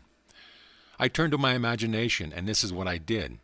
Completely disregarding all that had been said by attorneys, witnesses, and judges who seemed to favor the plaintiff, I thought only of the words I wanted to hear. In my imagination I listened intently and heard the foreman of the jury say, "We find the defendant not guilty." I listened until I knew it was true. I closed my mind's ear to everything said in that courtroom and heard only those words. We find the defendant not guilty. The jury deliberated from noon recess until 4:30 that afternoon, and all during those hours I sat in the courtroom and heard those words over and over in my imagination. When the jurors returned, the judge asked the foreman to stand and give their verdict. The foreman stood up and said, "We find the defendant not guilty." Mrs. G.R., if there were dreams to sell, what would you buy? Would you not buy your wish fulfilled? Your dreams are without price and without money. By locking up the journey in her imagination, hearing only what she wanted to hear, she called the journey to unanimity on her behalf. Imagining being the reality of all that exists, with it the lady achieved her wish fulfilled. Hebel's statement that the poet creates from contemplation is true of Imaginists as well. They know how to utilize their video-audio hallucination to create reality. Nothing is so fatal as conformity. We must not allow ourselves to be girt about by the ringed fixity of fact. Change the image and thereby change the fact. R.O. employed the art of seeing and feeling to create her vision and imagination. A year ago I took my children to Europe, leaving my furnished apartment in the care of my maid. When we returned a few months later to the United States, I found my maid and all my furniture gone. The apartment superintendent stated that the maid had my furniture moved by my request. There was nothing I could do at the moment, so I took my children and moved into a hotel. I, of course, reported the incident to the police and also brought in private detectives on the case. Both organizations investigated every moving company and every storage warehouse in New York City, but to no avail. There seemed to be absolutely no trace of my furniture nor of my maid. Having exhausted all outside services, I remembered your teaching and decided I would try using my imagination in this matter. So while seated in my hotel room, I closed my eyes and imagined myself in my own apartment sitting in my favorite chair and surrounded by all of my personal furnishing. I looked across the living room at the piano on which I kept pictures of my children. I would continue to stare at my piano until the entire room became vividly real to me. I could see my children's pictures and actually feel the upholstery of the chair, in which in my imagination I sat. The next day, as I came out of my bank, I turned to walk in the direction of my vacant apartment instead of toward my hotel. When I reached the corner, I discovered my mistake and was just about to turn back when my attention was drawn to a very familiar pair of ankles. Yes, the ankles belonged to my maid. I walked up to her and took hold of her arm. She was quite frightened, but I assured her all I wanted from her was my furniture. I called a taxi and she took me to the place in which her friends had stored my furnishing. In one day, my imagination had found what an entire big city police force and private investigators could not find in weeks. This lady knew of the secret of imagining before she called in the police, but imagining, in spite of its importance, was forgotten owing to attention being fixed on facts. However, what reasons failed to find by force, imagining found without effort. Nothing merely goes on, including the sense of loss, without its imaginal support. But imagining that she was seated in her own chair in her own living room, surrounded by her own furnishing, she withdrew the imaginal support she had given to her sense of loss. And by this imaginal change, she recovered her lost furniture and reestablished her home. Your imagination is most creative when you imagine things as you desire them to be, building a new experience out of the dream of fancy. To build such a dream of fancy in her imagination, F.G. brought to play all of her senses, sight, sound, touch, smell, and even taste. This is her story. Since childhood, I have dreamed of visiting faraway places. The West Indies particularly fired my fancy, and I would revel in the feeling of actually being there. Dreams are wonderfully inexpensive, and as an adult I continue to dream my dreams, for I had no money or time to make them come true. Last year I was taken to the hospital in need of surgery. I had heard your teaching, and while recuperating had decided to intensify my favorite daydream while I had time on my hands. I actually wrote to the Alcoa steamship line asking for free travel folders and pored over them, hour after hour, choosing the ship and the stateroom and the 7 ports I desired most to see. I would close my eyes and in my imagination would walk up the gangplank of that ship and feel the movement of the water as the great liner pushed its way into the free ocean. I heard the thud of the waves breaking against the sides of the ship, felt the steaming warmth of the tropical sun on my face, and smelled and tasted salt in the air as we all sailed through blue waters. For 1 solid week, confined to a hospital bed, I lived the free and happy experience of actually being on that ship. Then the day before my release from the hospital, I tucked the colored folders away and forgot them. 2 months later, I received a telegram from an advertising agency telling me I had won a contest. I remembered having deposited a contest coupon some months ago, before in a neighborhood supermarket, but had completely forgotten the act. I had won first prize, and wonder of wonders, it entitled me to a Caribbean cruise sponsored by the Alcoa Steamship Line. But the wonder didn't stop there.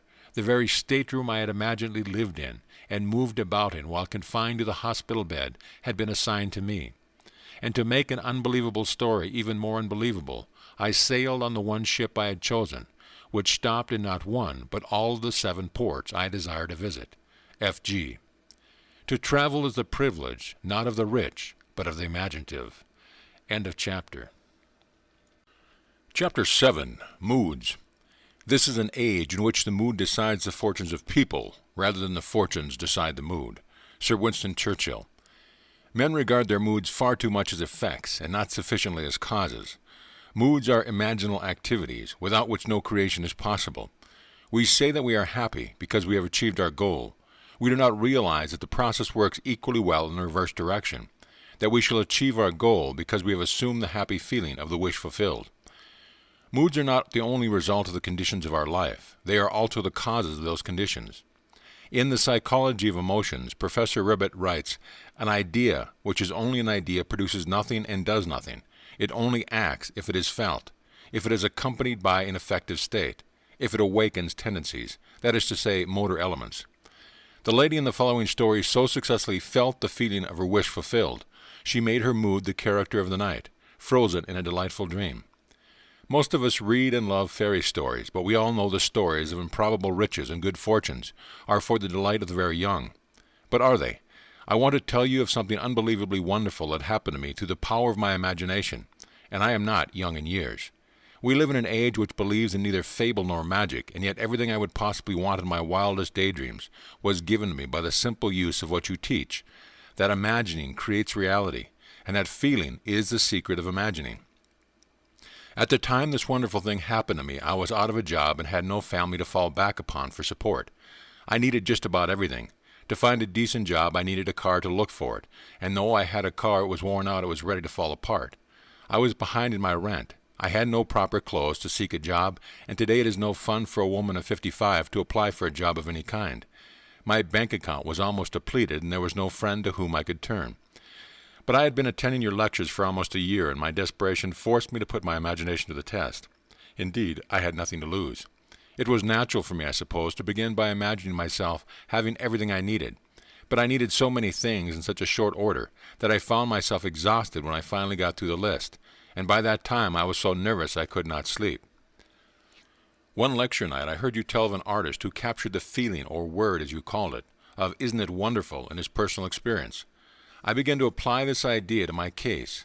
Instead of thinking of and imagining every article I needed, I tried to capture the feeling that something wonderful was happening to me. Not tomorrow, not next week, but right now. I would say over and over to myself as I fell asleep, "Isn't it wonderful? Something marvelous is happening to me now." And as I fell asleep, I would feel the way I expect to feel under such circumstances. I repeated that imaginary action and feeling for 2 months, night after night, and one day in early October, I met a casual friend I hadn't seen for months, who informed me he was about to leave on a trip to New York. I had lived in New York many years ago, and we talked of the city a few moments and then parted. I completely forgot the incident. 1 month later to that day, this man called at my apartment and simply handed me a certified check in my name for $2,500. After I got over the initial shock of seeing my name on the check for so much money, the story that unfolded seemed to me like a dream. It concerned a friend I had not seen nor heard from in more than 25 years. This friend of my past, I now learned, had become extremely wealthy in those 25 years. Our mutual acquaintance who had brought the check to me had met him quite by accident during the trip to New York last month. During their conversation they spoke of me, and for reasons I do not know for this day, I have not heard from him personally, and have never attempted to contact him. This old friend decided to share a portion of his great wealth with me. For the next 2 years, from the office of his attorney, I received monthly checks so generous an amount. They not only covered every necessary requirements of daily living, but left much over for all the lovely things of my life, a car, clothes, a spacious apartment, and best of all, no need to earn my daily bread. This past month I received a letter and some legal papers to be signed which provide the continuation of this monthly income for the rest of my natural life. If a fool would persist in his folly, he would become wise. Sir Winston calls on us to act on the assumption that we already possess that which we sought to assume a virtue, if we have it not. Is this not the secret of miracles? Thus the man with palsy was told to rise, to take up his bed and walk, to mentally act as if he were healed, and when the actions of his imagination corresponded with the actions which he would physically perform were healed, he was healed. This is a story about which some may say, it would have happened anyway, but those who read it carefully will find room to wonder. It begins 1 year ago as I left Los Angeles to visit my daughter in San Francisco. Instead of happy-natured individual she had always been, I found her in deep distress. Not knowing the cause of her anguish and not wishing to ask, I waited until she told me that she was in great financial trouble and must have $3,000 immediately. I am not a poor woman, but I didn't have much cash I could put my hands on that quickly. Knowing my daughter, I knew she would not have accepted it anyway. I offered to borrow the money for her, but she refused and instead asked me to help her in my way. She meant using my imagination, for I had often told her of your teachings and some of my words must have struck home. I immediately agreed on this plan with the provision that she would help me help her.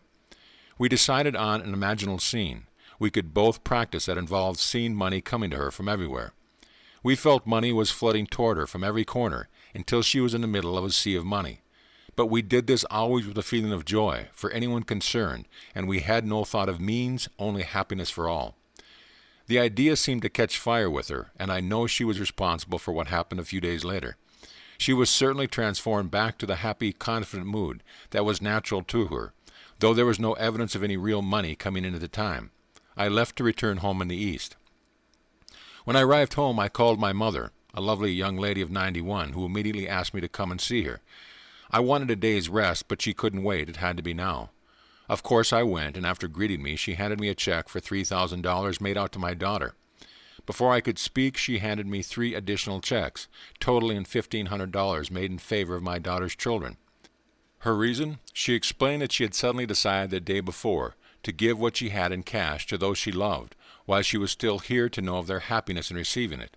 It would have happened anyway? No, not like this. Not within days of my daughter's frantic need, and then her sudden transformation to a mood of joy.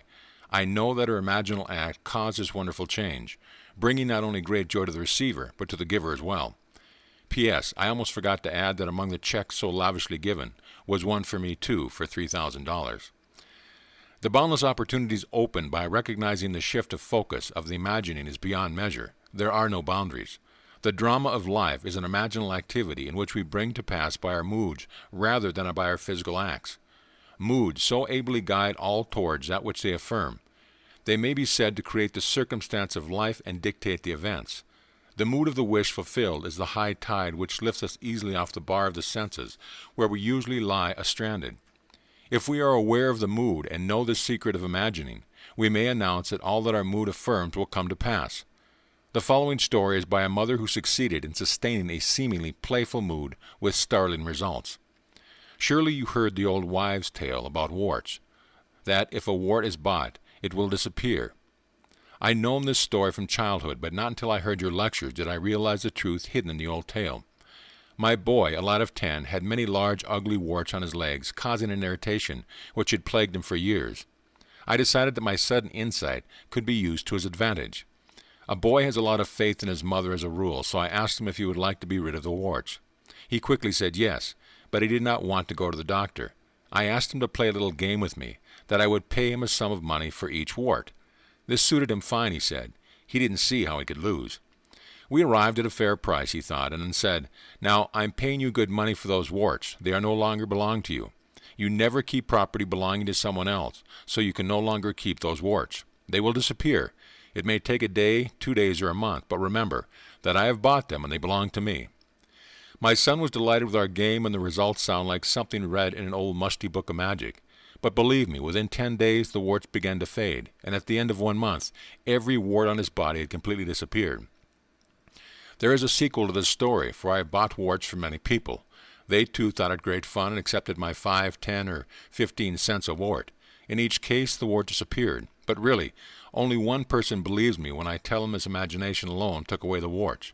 That one person is my young son. Man, imagining himself into a mood, takes on himself the result of the mood. If he does not imagine himself into the mood, he is ever free of the results.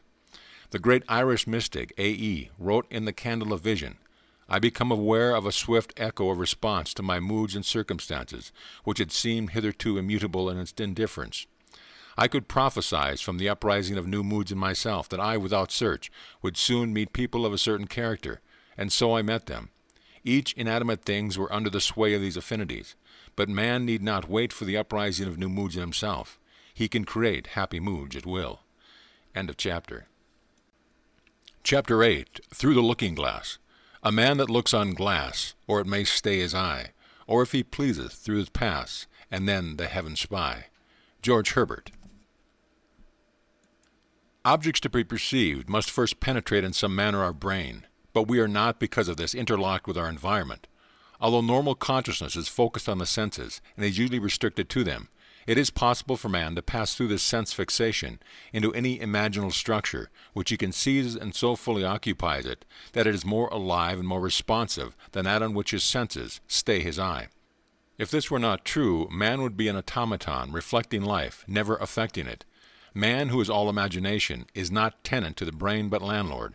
He need not rest content with the appearance of things. He can go beyond perceptual to conceptual awareness. This ability to pass through the mechanical reflective structure of the senses is the most important discovery man can make. It reveals man as a center of imagining, with powers of intervention which enable him to alter the course of observed events, moving from success to success through a series of mental transformation in himself.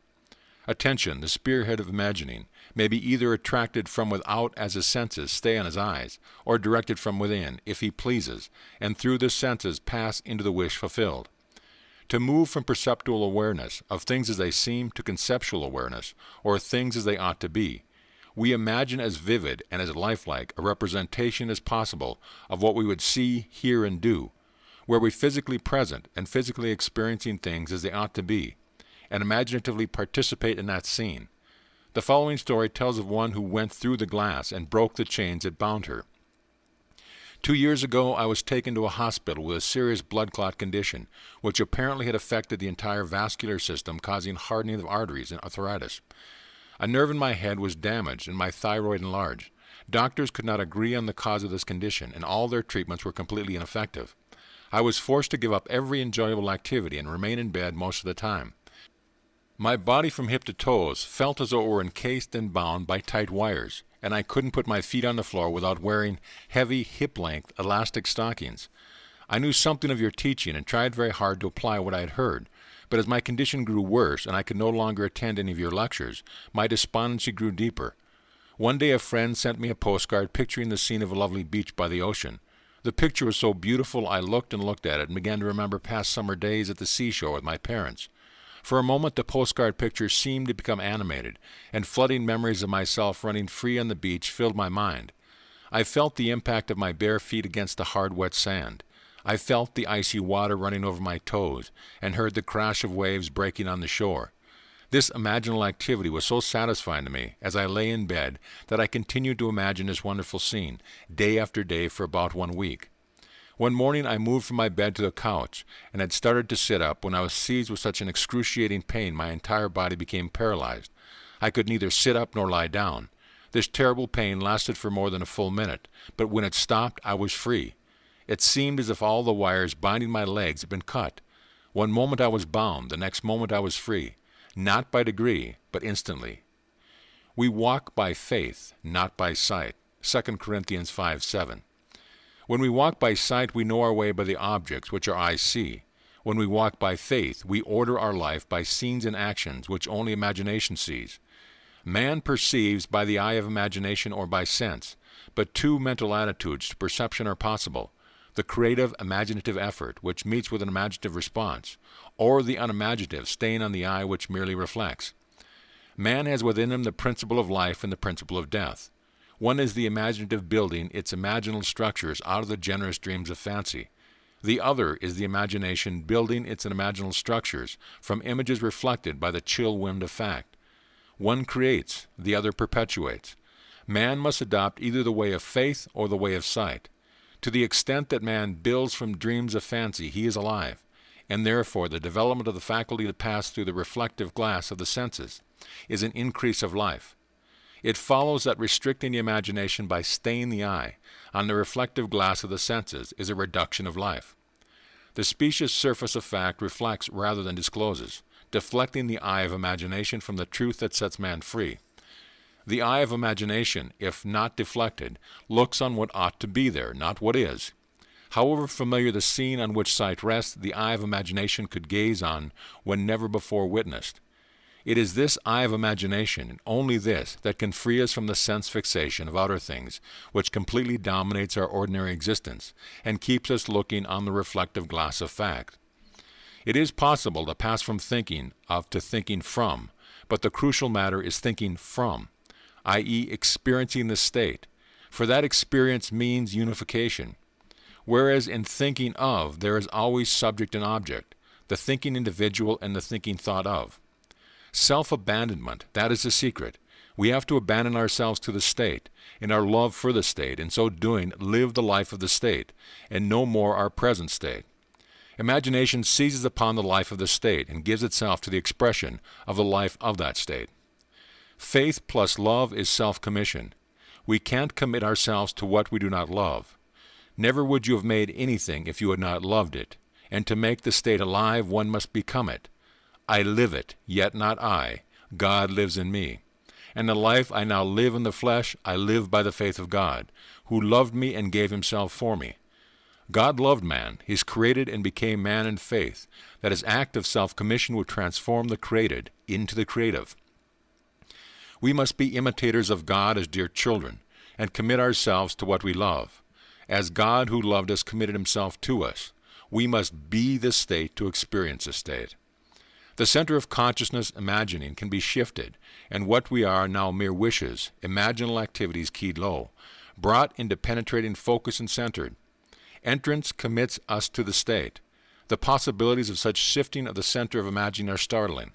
The activities concerned are physical throughout. The shifting of the center of imagining is not brought about by spatial travel, but by a change in what we are aware of. The boundary of the world of sense is a subjective barrier. So long as the senses take notice, the eye of imagination is deflected from the truth. We do not get far unless we let go. This lady let go with immediate and miraculous results. Thank you for the golden key. It was released my brother from the hospital from pain and probable death, for he was facing a fourth major operation with little hope of recovery. I was very concerned and attempting to use what I had learned about my imagination. I first asked myself what my brother truly desired. Does he want to continue in this body, or does he desire to be free of it?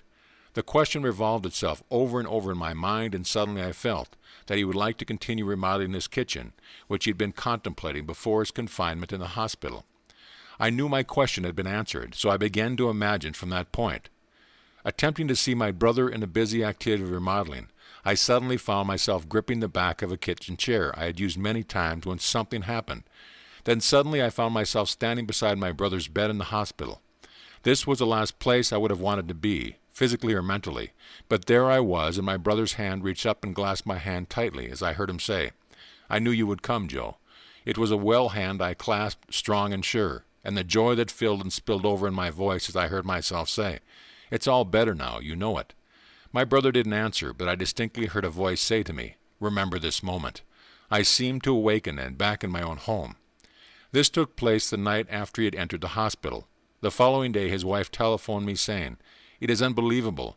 The doctor can't account for it, Joe, but no operation is necessary. He's so improved that we have agreed to release him tomorrow." The following Monday my brother went back to his work and has been perfectly well since that day. Not facts, but dreams of fancy shape our lives. She needed no compass to find her brother, nor tools to operate, only the eye of imagination. In the world of sense, we see what we have to see. In the world of imagination, we see what we want to see. And seeing it, we create it for the world of sense to see. We see the outer world automatically.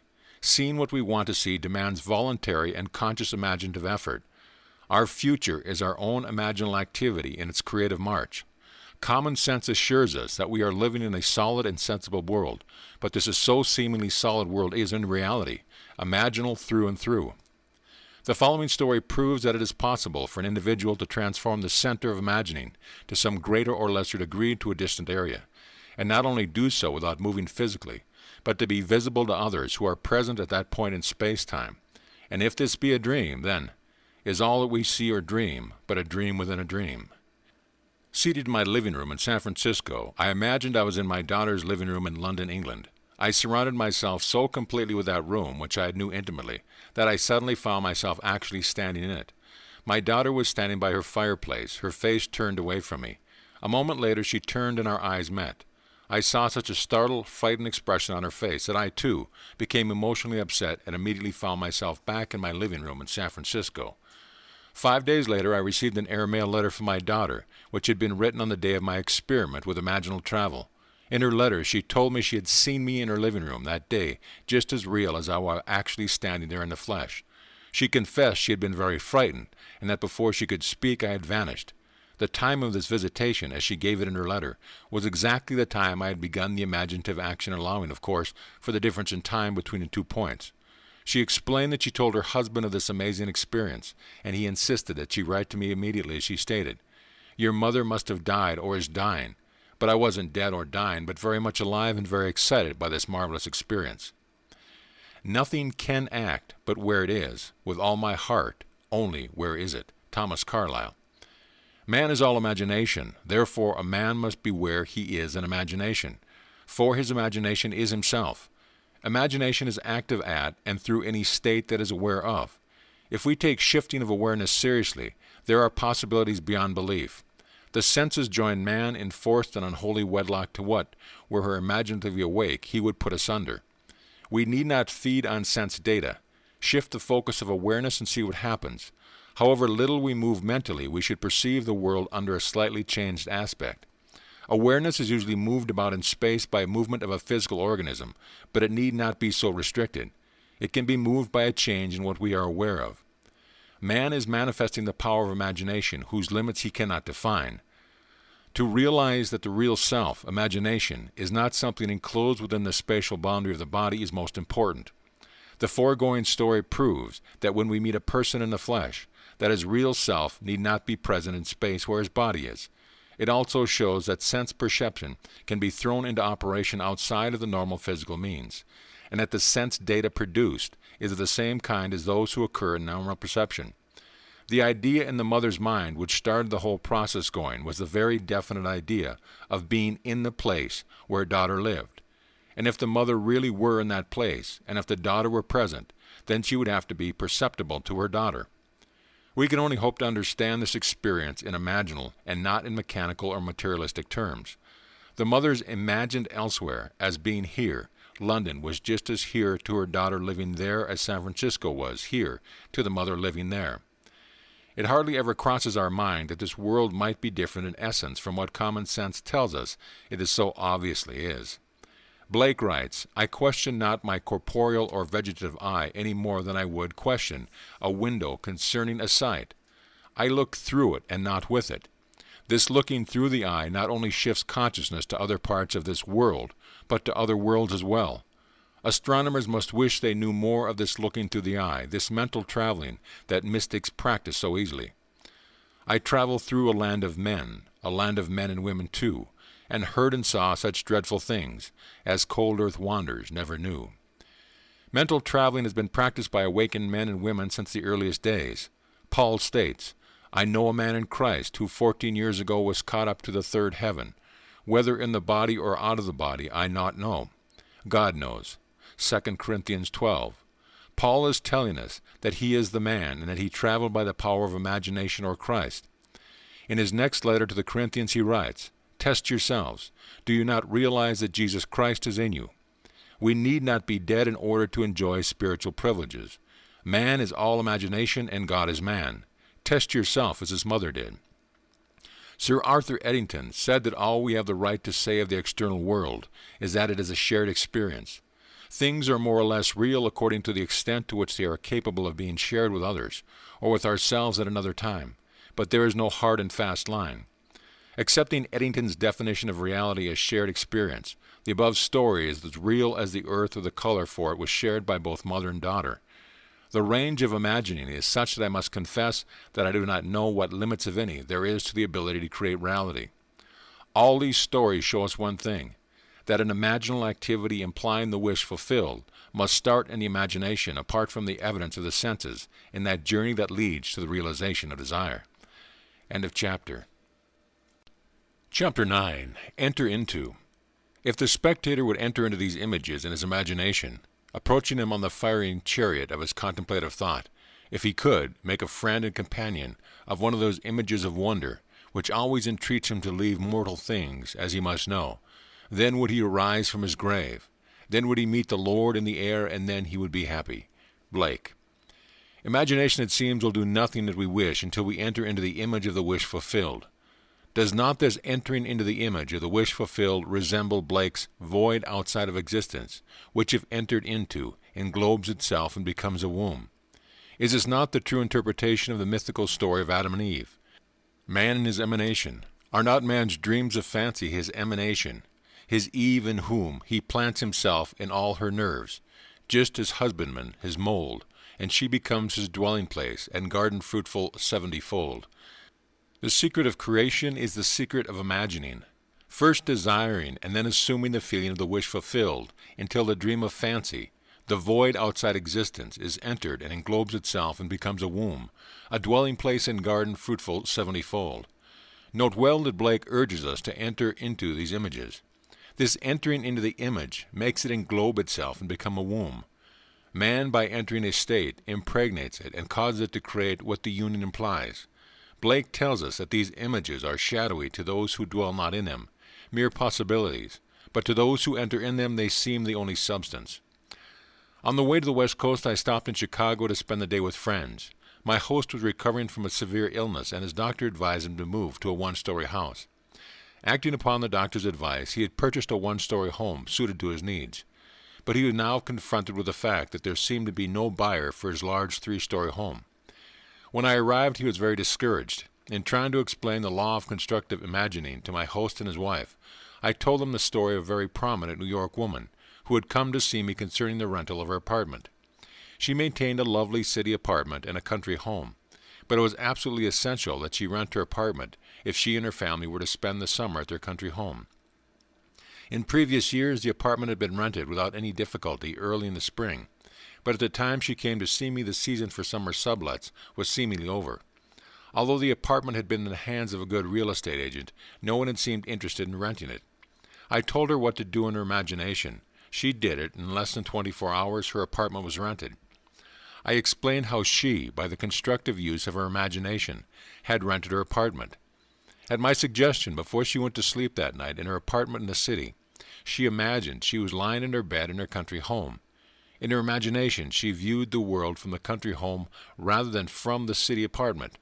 She smelled the fresh country air. She made this so real that she actually drifted off to sleep, feeling that she was in the country. That was on a Thursday night.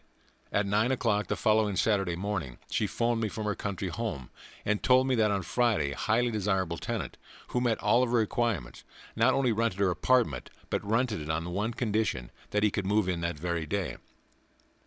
I suggested to my friends that they build an imaginal structure, as this woman had done, and that was to sleep, imagining that they were physically present in their new home. Feeling that they sold their old home, I explained to them the wide difference between thinking of an image of their new house and thinking from the image of their new house. Thinking of it is a confession they are not in it. Thinking from it is proof that they are in it. Entering into the image would give substance to the image. Their physical occupancy of the new house would follow automatically. I explained that what the world looks like, depending entirely on where man is when he makes his observation. And man, being all imagination, must be where he is in imagination. This concept of causation disturbed them, for it smacked of magic or superstition, but they promised they would try it. I left that night for California, and the following evening the conductor on the train in which I was traveling handed me a telegram. It read, "House sold, midnight last." 1 week later they wrote and told me that the very night I left Chicago, they fell asleep physically in the old house, but mentally in the new, viewing the world from the new home, imagining how things would sound if this were true. They were awakened that very night from their sleep to be told the house was sold. Not until the image is entered, until Eve is known, does the event burst upon the world. The wish fulfilled must be conceived in the imagination of man before the event can evolve out of what Blake calls the void. The next story proves that by shifting the focus of her imagining, Mrs. A.F. entered physically into where she had persisted in being imaginatively. Soon after our marriage, my husband and I decided that our greatest joint desire was a year in Europe. This objective may seem reasonable to a lot of people, but to us, tied to a narrow sphere of limited finances, it seemed not only unreasonable, but completely ridiculous. Europe might as well have been another planet. But I had heard your teaching, so I persisted in falling asleep in England. Why England necessarily, I cannot tell, except that I had seen a current motion picture featuring the area around Buckingham Palace, and had promptly fallen in love with the scene. All I did in my imagination was to stand quietly outside the great iron gates and feel the cold metal bars grip tightly in my hands as I viewed the palace. For many, many nights I felt an intense joy at being there, and fell asleep in this happy state. Soon after, my husband met a stranger at a party, who within 1 month was instrumental in securing a teaching fellowship for him at a great university. Imagine my excitement when I heard the university was in England, tied to a narrow sphere. Within another month we were crossing the Atlantic, and our supposedly insurmountable difficulties melted as though they never existed. We had our year in Europe, one of the happiest years of my life. M.F. What the world looks like depends entirely on where man is when he makes his observations, and man, being all imagination, must be where he is in imagination. The stone which the builders rejected has become the chief cornerstone. That stone is imagining. I acquaint you with this secret, and leave you to act or react. This is the famous stone, that turneth all to gold, for that which God doth touch and own, cannot for less be told. George Herbert. My home is old, but it is mine. I wanted the exterior painted and the interior redecorated, yet I had no money to accomplish either objective. You told us to live as though our desire is already a reality, and this I began to do. Imagining my old house with a brand new coat of paint, new furnishing, new decoration, and all the trimmings. I walked in my imagination, through the newly decorated rooms. I walked around the outside admiring the fresh paint, and at the end of my imaginal act, I handed the contractor a check for payment in full. I entered this imaginal scene faithfully as often as I could during the day, and each night before I fell asleep. Within 2 weeks I received a registered letter from Lloyd's of London, telling me I had inherited $7,000 from a woman I had never met.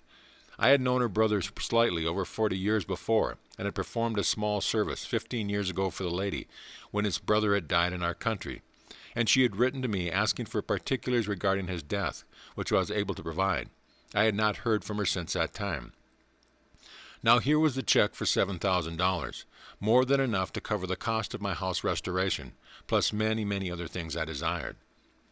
He who does not imagine in stronger and better lineaments, and in stronger and better light than his perishings and mortal eye can see, does not imagine at all. Unless the individual imagines himself someone else, or somewhere else, the present conditions and circumstances of his life will continue in being and his problems recur. For all events renew themselves from this constant images. By him they were made, by him they continue in being, and by him they can cease to be. The secret of causation is in the assembled imagery.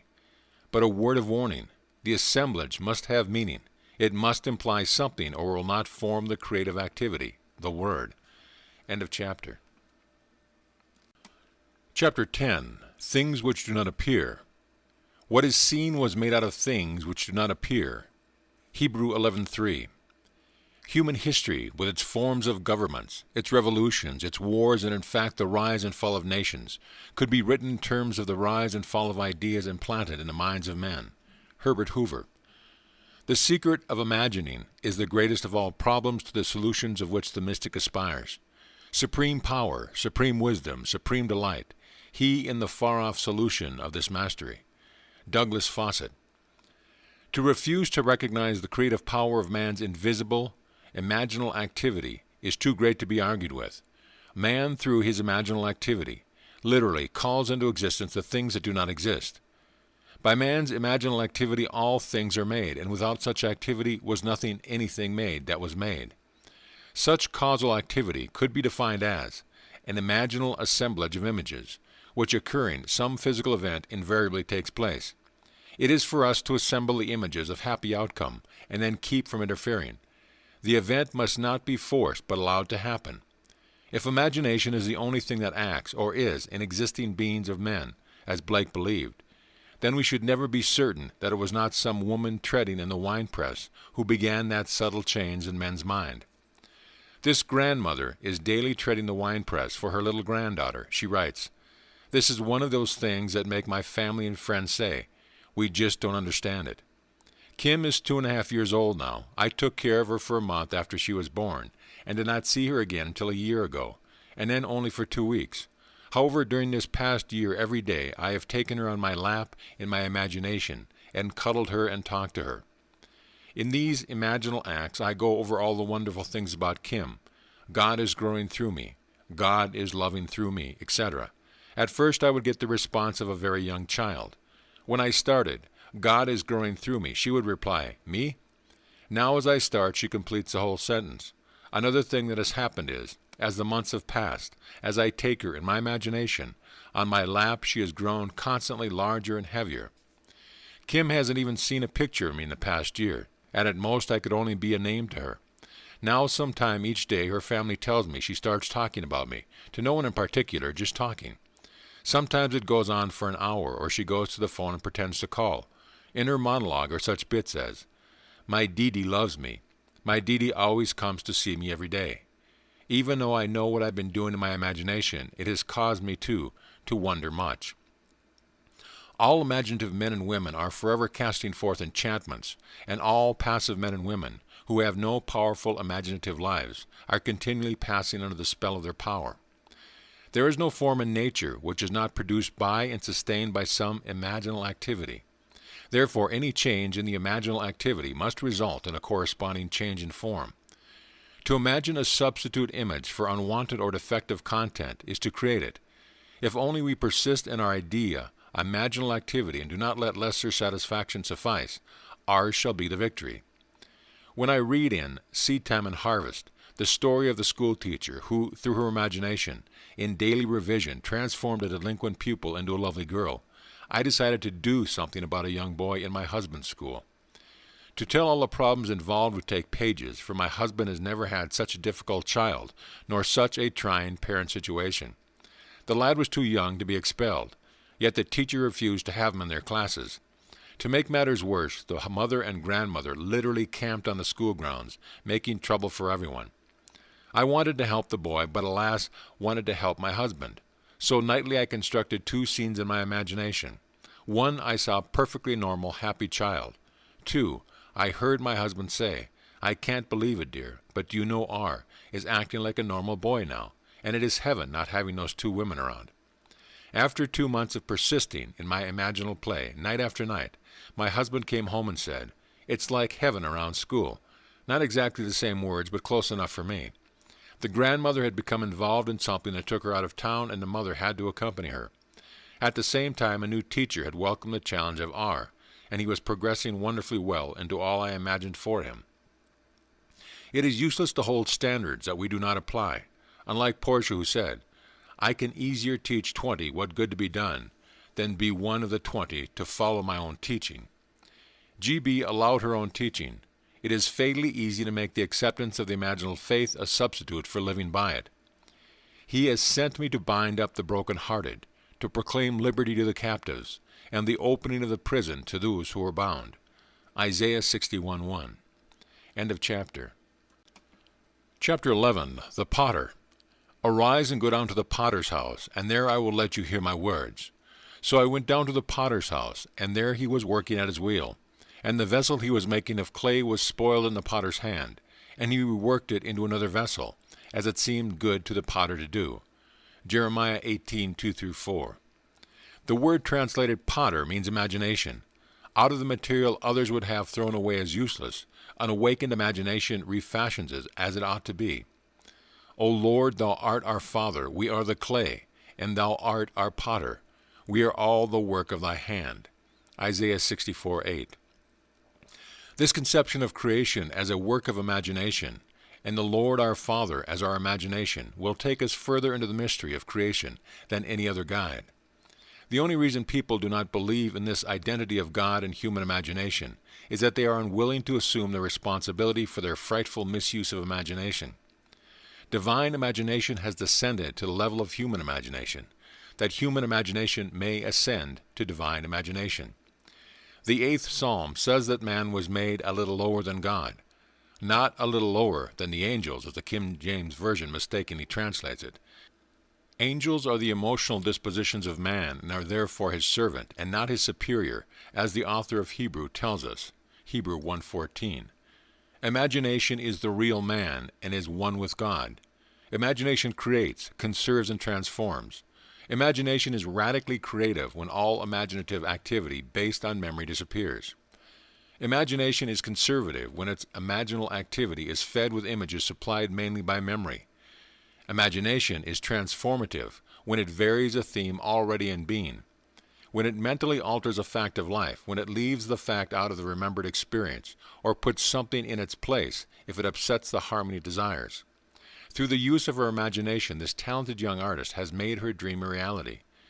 Ever since I entered into the art field, I have enjoyed doing sketches and paintings for children's rooms. However, I have been discouraged by advisors and friends who were far more experienced in the field than I.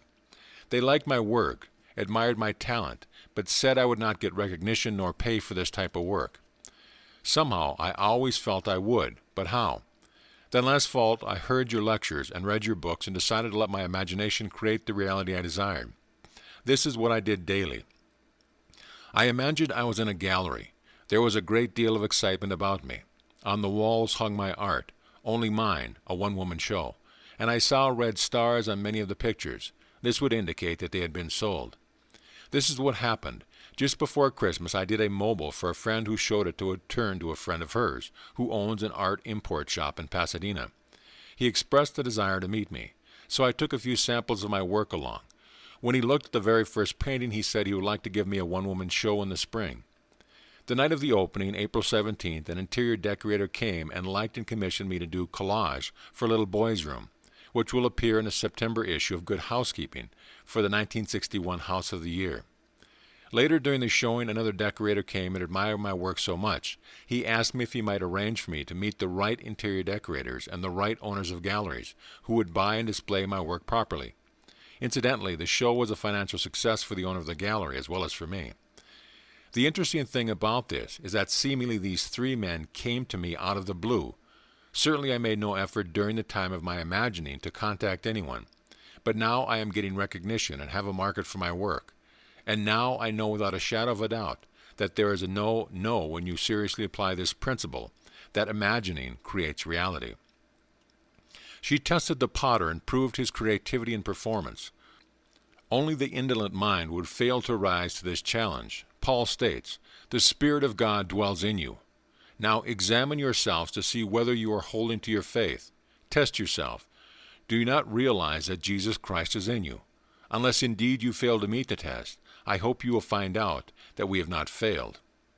If all things were made through him, and without him was not anything made that was made, it should not be difficult for man to test himself to find out who this Creator in himself is. The test will prove to man that his imagination is the one who gives life to the dead and calls into existence the things that do not exist. Romans 4:17. The potter's presence in us is inferred from what he does there. We cannot see him there as one, not ourselves. The nature of the potter, Jesus Christ, is to create, and there is no creation without him. Every recorded story in this book is just such a test as Paul asked the Corinthians to make.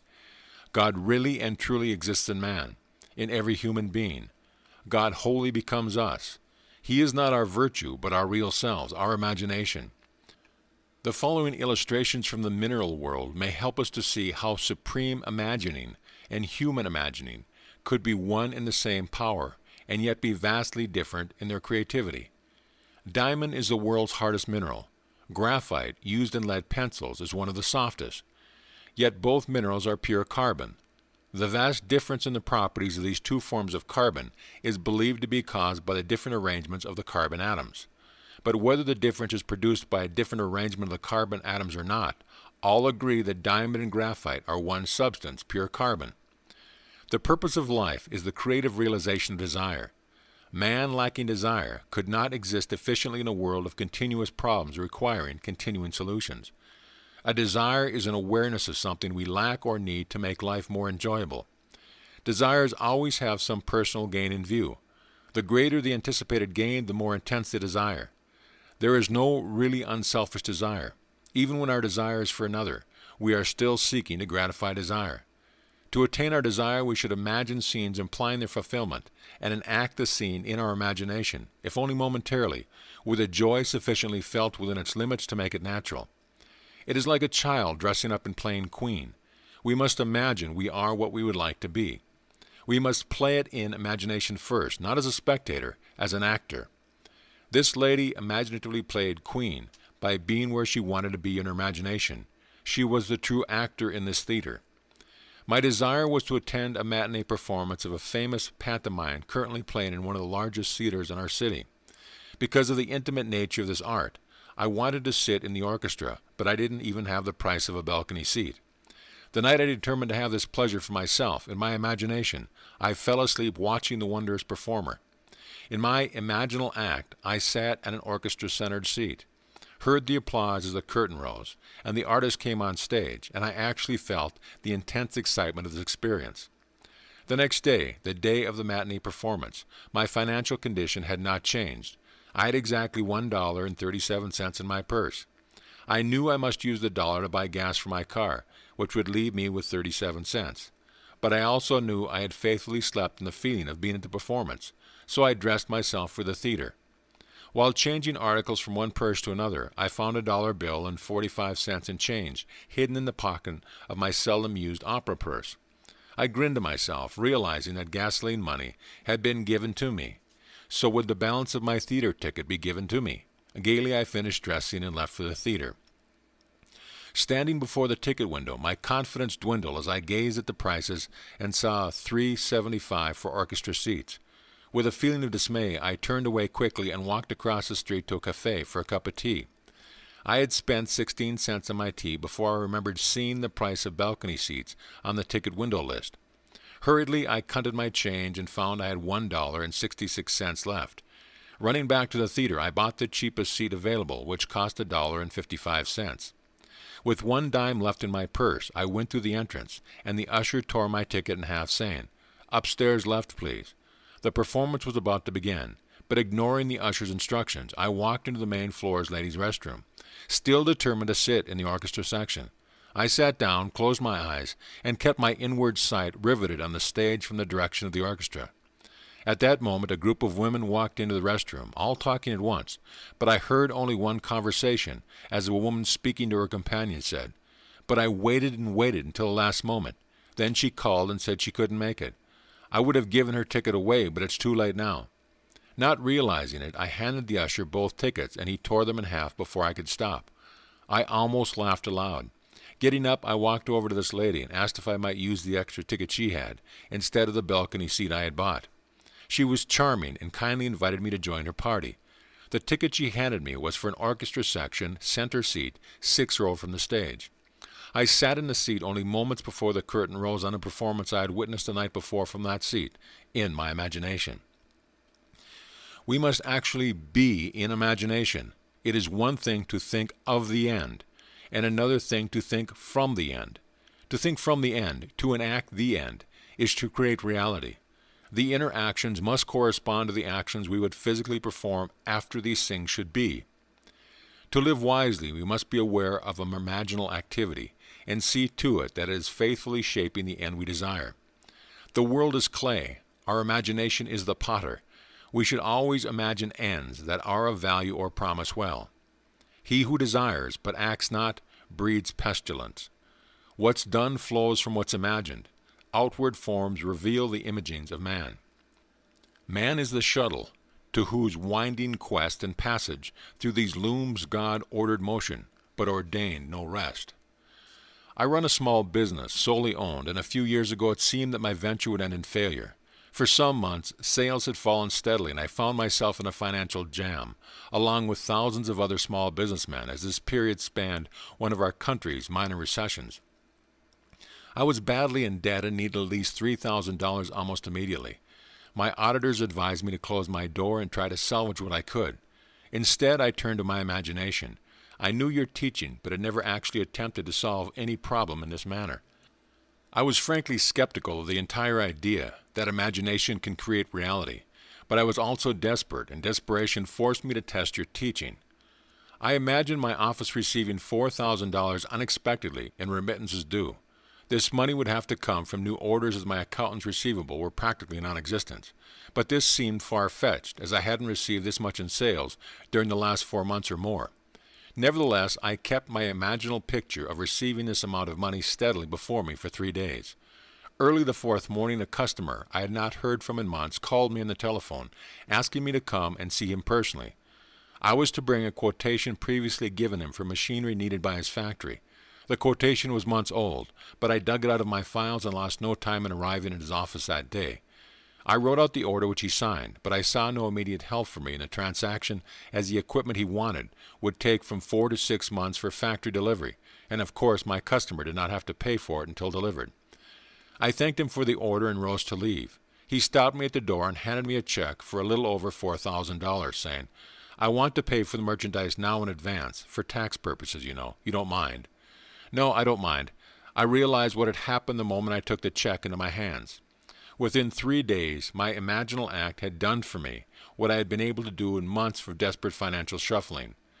I now know that imagination could have brought $40,000 into my business just as easily as $4,000. Our Lord, thou art our Father. We are the clay, and thou art our potter. We are all the work of thy hand. End of chapter. Chapter 12, Attitudes. Mental things are alone real. What is called corporeal, nobody knows of its dwelling place. It is in fallacy, and its existence an imposture. Where is the existence out of mind or thought? Where is it but in the mind of a fool? Blake. Memory, though faulty, is adequate to call for sameness. If we remember another as we have known him, we recreate him in that image, and the past will be recognized in the present. Imagining creates reality. If there is room for improvement, we should reconstruct him with new content. Visualize him as we would like him to be rather than we have him bear the burden of our memory of him. Everything possible to be believed is an image of truth. The following story is by one who believes that imagining creates reality, and acting on this belief changed his attitude toward a stranger and bore witness to this change in reality. More than 20 years ago, when I was a green farm boy newly arrived in Boston to attend school, a panhandler asked me for money for a meal. Although the money I had was pitifully insufficient for my own needs, I gave him what was in my pocket.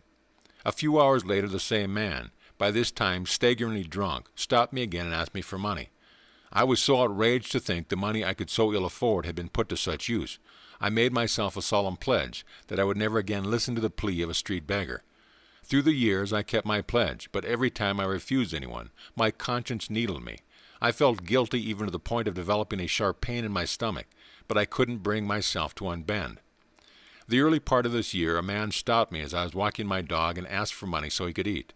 True to the old pledge, I refused him. His manner was gracious as he accepted my refusal. He even admired my dog and spoke of a family in New York State he knew that raised Cocker Spaniels. This time my conscience was really pricking me. As he went on his way, I determined to remake the scene as I wished it had been. So I stopped right there on the street, closed my eyes for only a few moments, and enacted the scene differently. In my imagination, I had the same man approach me, only this time he opened the conversation by admiring my dog. After we had talked a moment, I had to say to him, "I don't like to ask you for this, but I really need something to eat. I have a job that begins tomorrow morning, but I have been out of work and tonight I'm hungry." I then reached into my imaginary pocket, pulled out an imaginary $5 bill, and gladly gave it to him. This imaginal act immediately dissolved the guilty feeling and the pain. I know from your teaching that an imaginal act is fact, so I knew I could grant anyone what he asked, and by faith in the imaginal act consent to the reality of his having it. 4 months later, as I was again walking my dog, the same man approached me and opened the conversation by admiring my dog. "Here's a beautiful dog," he said. "Young man, I don't suppose you remember me, but a while back I asked you for some money and you very kindly said no. I say kindly, because if you had given it to me, I would still be asking for money. Instead, I got a job that very next morning, and now I am on my feet and have some self-respect again. I knew this job was a fact when I imagined it that night 4 months before, but I won't deny there was an immense satisfaction in having him appear in the flesh to confirm it. I have no silver and gold, but I give you what I have. Acts 3:6. None is to be discarded, all must be saved, and our imagination reshaping memory is the process whereby this salvation is brought to pass. To condemn the man for having lost his way is to punish the already punished. O whom should I pity, if I pity not the sinner who has gone astray? Not what the man was, but what he may become should be our imaginal activity. Don't you remember sweet Alice, Ben Bolt, sweet Alice whose hair was so brown, who wept with delight when you gave her a smile and trembled with fear at your frown? If we imagine no worse of him than he of himself, he would pass as excellent. It's not the man at his best, but the imaginist exercising the spirit of forgiveness that performs the miracle. Imagining with new content transformed both the man who asked and the man who gave. Imagining has not yet had its due in the system either of moralists or educators. When it does, there will be the opening of the prisons to those who are bound. Nothing has existence for us save through the memory we have of it.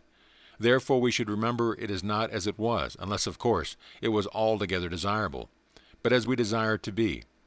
Inasmuch as imagining is creative, our memory of another either furthers or hinders him, and makes his upward or downward way easier and swifter. There is no coal of character so dead that it will not glow and flame if but slightly turned. The following story shows that imagining can make rings and husbands and move people to China.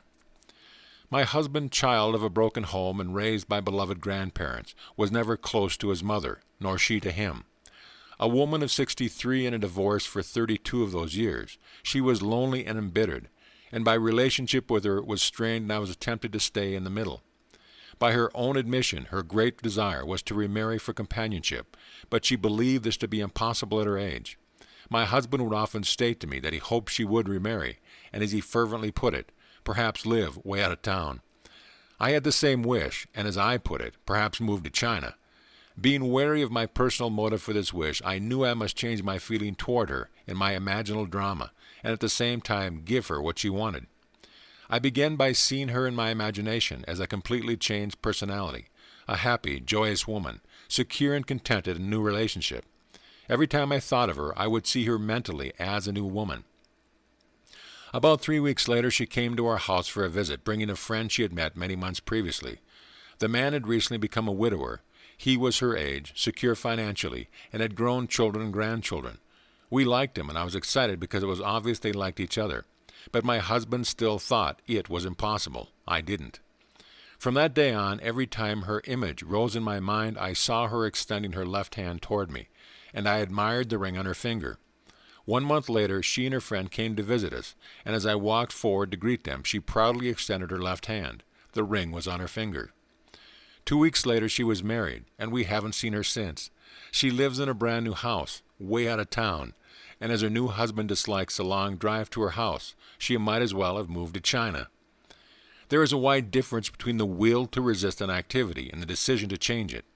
He who changes an activity acts, whereas he who resists an activity reacts. One creates, the other perpetuates.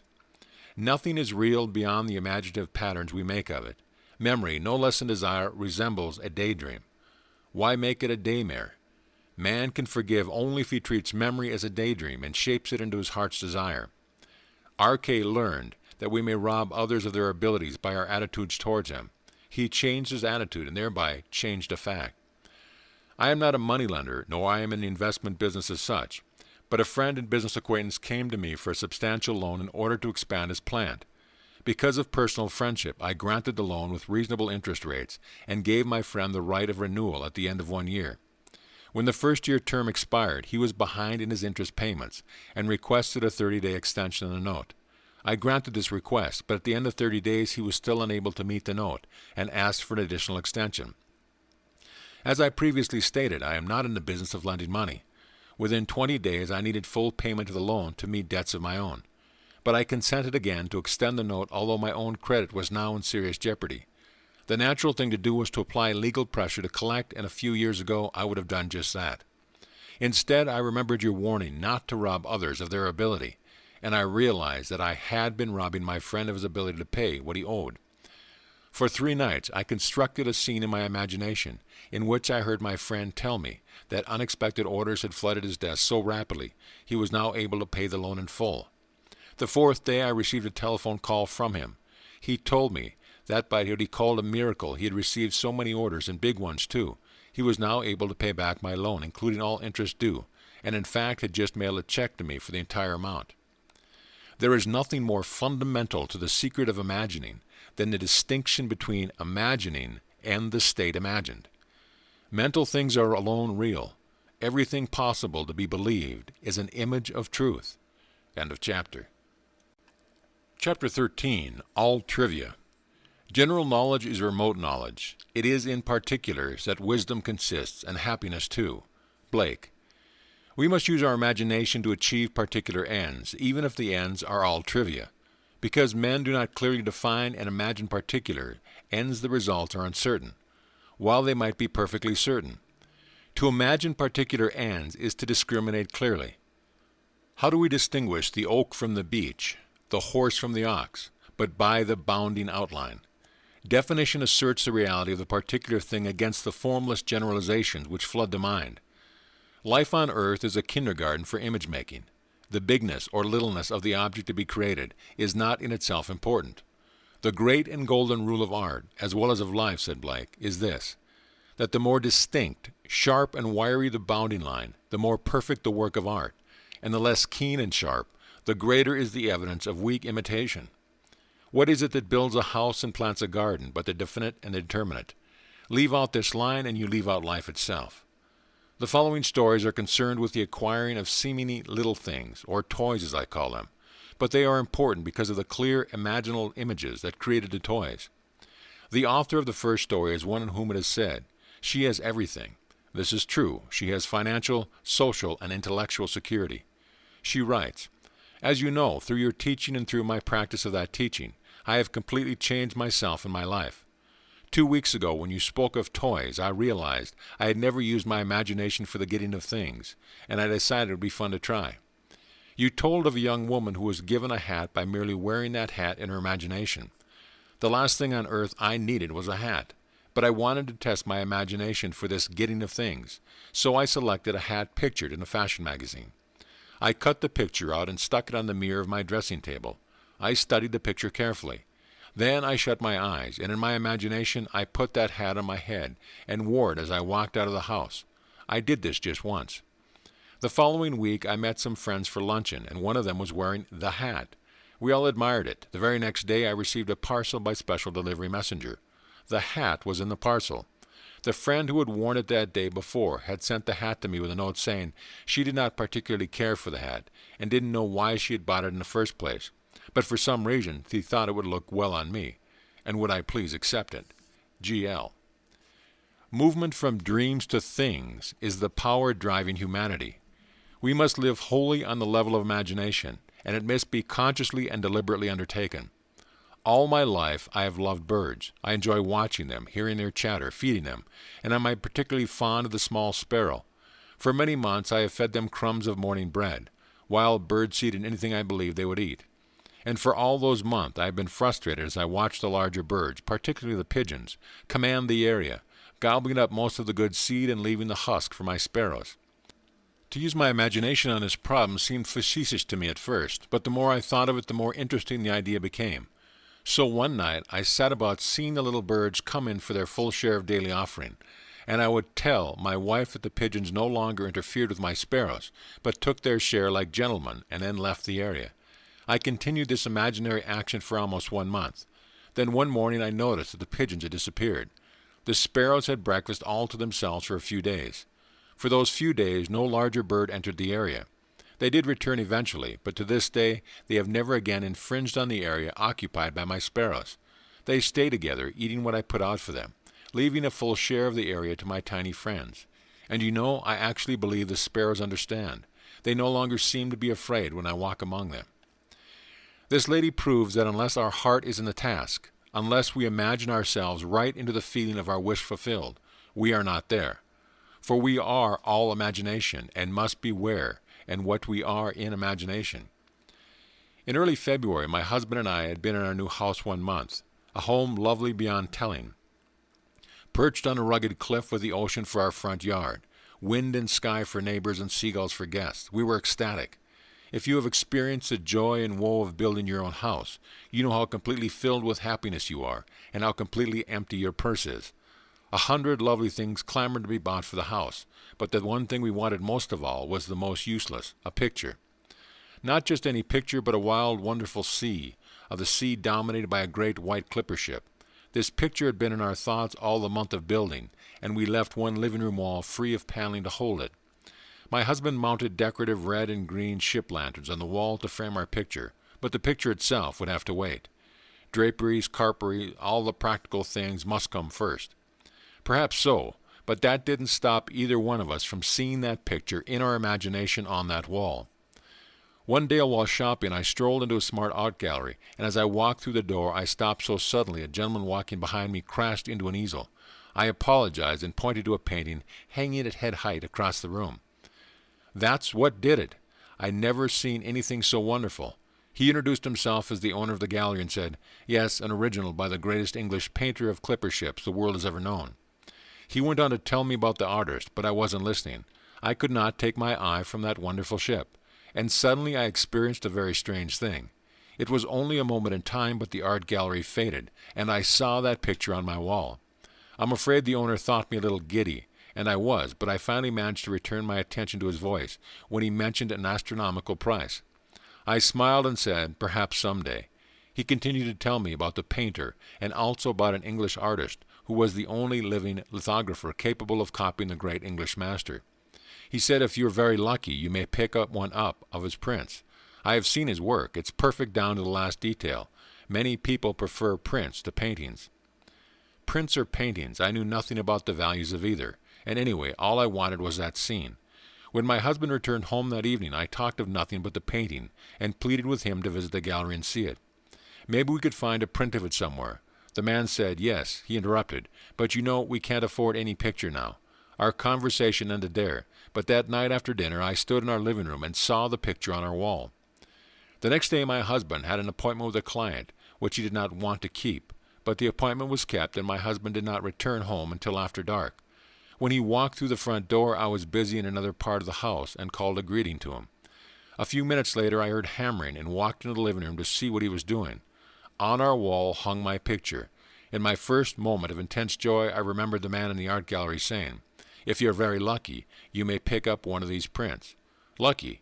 Well, here is my husband's part of the story. Making the call already mentioned, he entered one of the poorest, meanest little houses he had ever been to.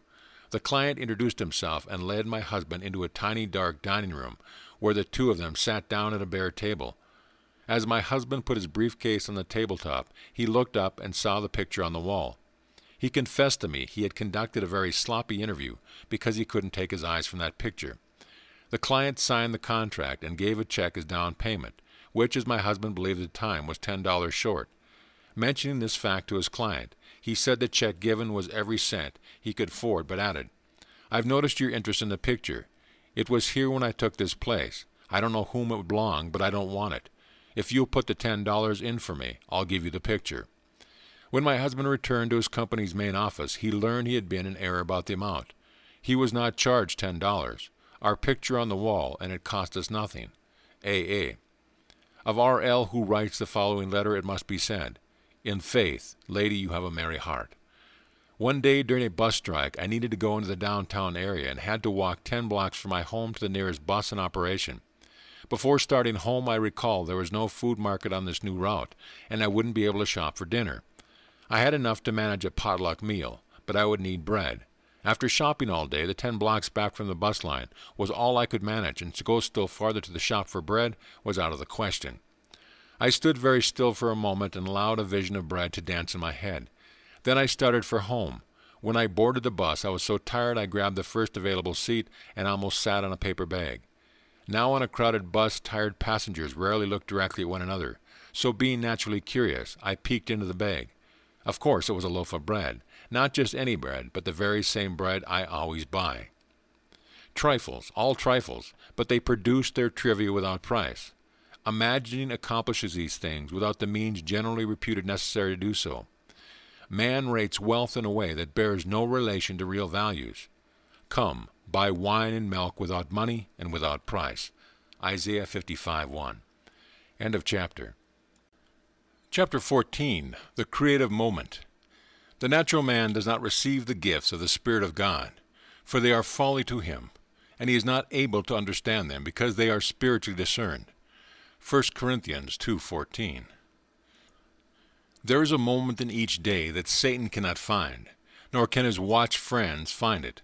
But the industrious find this moment and it multiply, and when it once is found, it renovates every moment of the day it rightly placed. Blake.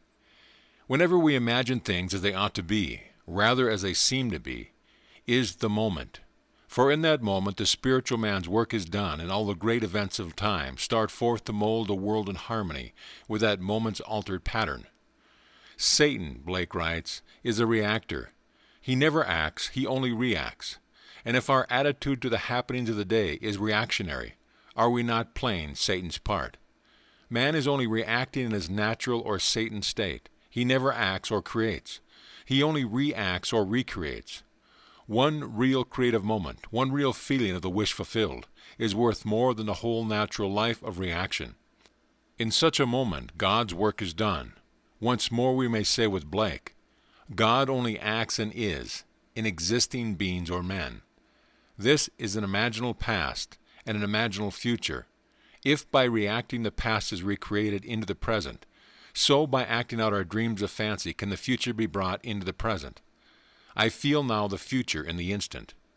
The spiritual man acts. For him anything that he wants to do, he can do, and do at once in his imagination.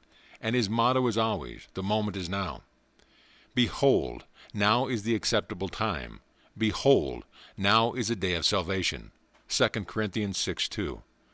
Nothing stands between man and the fulfillment of his dream but facts, and facts are the creation of imagining. If man changes his imagining, he will change the facts. This story tells of a young woman who found the moment, and by acting out of her dream of fancy, brought the future into the instant, not realizing what she had done until the final scene. The incident related below must appear to be coincidence to those never exposed to your teaching, but I know I observed an imaginative act take solid form in perhaps 4 minutes. I believe you will be interested in reading this account, written down exactly as it happened, a few minutes after the actual occurrence, yesterday morning. I was driving my car east on Sunset Boulevard in the center lane of traffic, braking slowly to stop for a red signal at a 3-way intersection, when my attention was caught by the sight of an elderly lady, dressed all in gray, running across the street in front of my car. Her arm was raised, signaling to the driver of the bus, which was beginning to pull away from the curb. She was obviously attempting to cross in front of the bus to delay it. The driver slowed his vehicle, and I thought would allow her to enter. Instead, as she jumped on the curb, the bus pulled away, leaving her standing just in the act of lowering her arm. She turned and walked swiftly toward a nearby phone booth. As my signal changed to green and I put my car in motion, I wished I had been behind the bus and had been able to offer her a ride. Her extreme agitation was obvious even from the distance I was away from her. My wish instantly fulfilled itself in a mental drama, and as I drove away, the fancy played itself out in the following scene. I opened the car door, and a lady dressed in gray stepped in, smilingly relieved and thanking me profusely. She was out of breath from running and said, "I only have a few blocks to go. I'm meeting friends, and I was so afraid they would leave me when I missed my bus." I left my imaginary lady out a few blocks farther on, and she was delighted to observe her friend still waiting for her. She thanked me again and walked away. The entire mental scene was spanned in the time it takes to drive 1 block at a normal rate of speed. The fancy satisfied my feeling regarding the real incident, and I immediately forgot it. 4 blocks further, I was still in the center lane and again had to stop for a red light. My attention at this time was turned inward on something I had now forgotten, when suddenly someone tapped on the closed window of my car, and I looked up to see a lovely-appearing elderly lady with gray hair, dressed all in gray. Smiling, she asked if she might ride a few blocks with me, as she just missed her bus. She was out of breath, as though from running, and I was so stunned by her sudden appearance in the middle of a busy street at my window that for a moment I could only react physically, and without answering, leaned over and opened my car door. She got it and said, "It's so annoying to rush so and then miss a bus. I wouldn't have imposed on you like this, but I am supposed to meet some friends a few blocks down the street, and if I had to walk now I would miss them." 6 blocks further on she exclaimed, "Oh good, they're still waiting for her." I let her out and she thanked me again and walked away. I'm afraid I drove to my own destination by automatic reflex, for I had fully recognized that I had just observed a waking dream take form in physical action. I recognized what was happening while it was happening.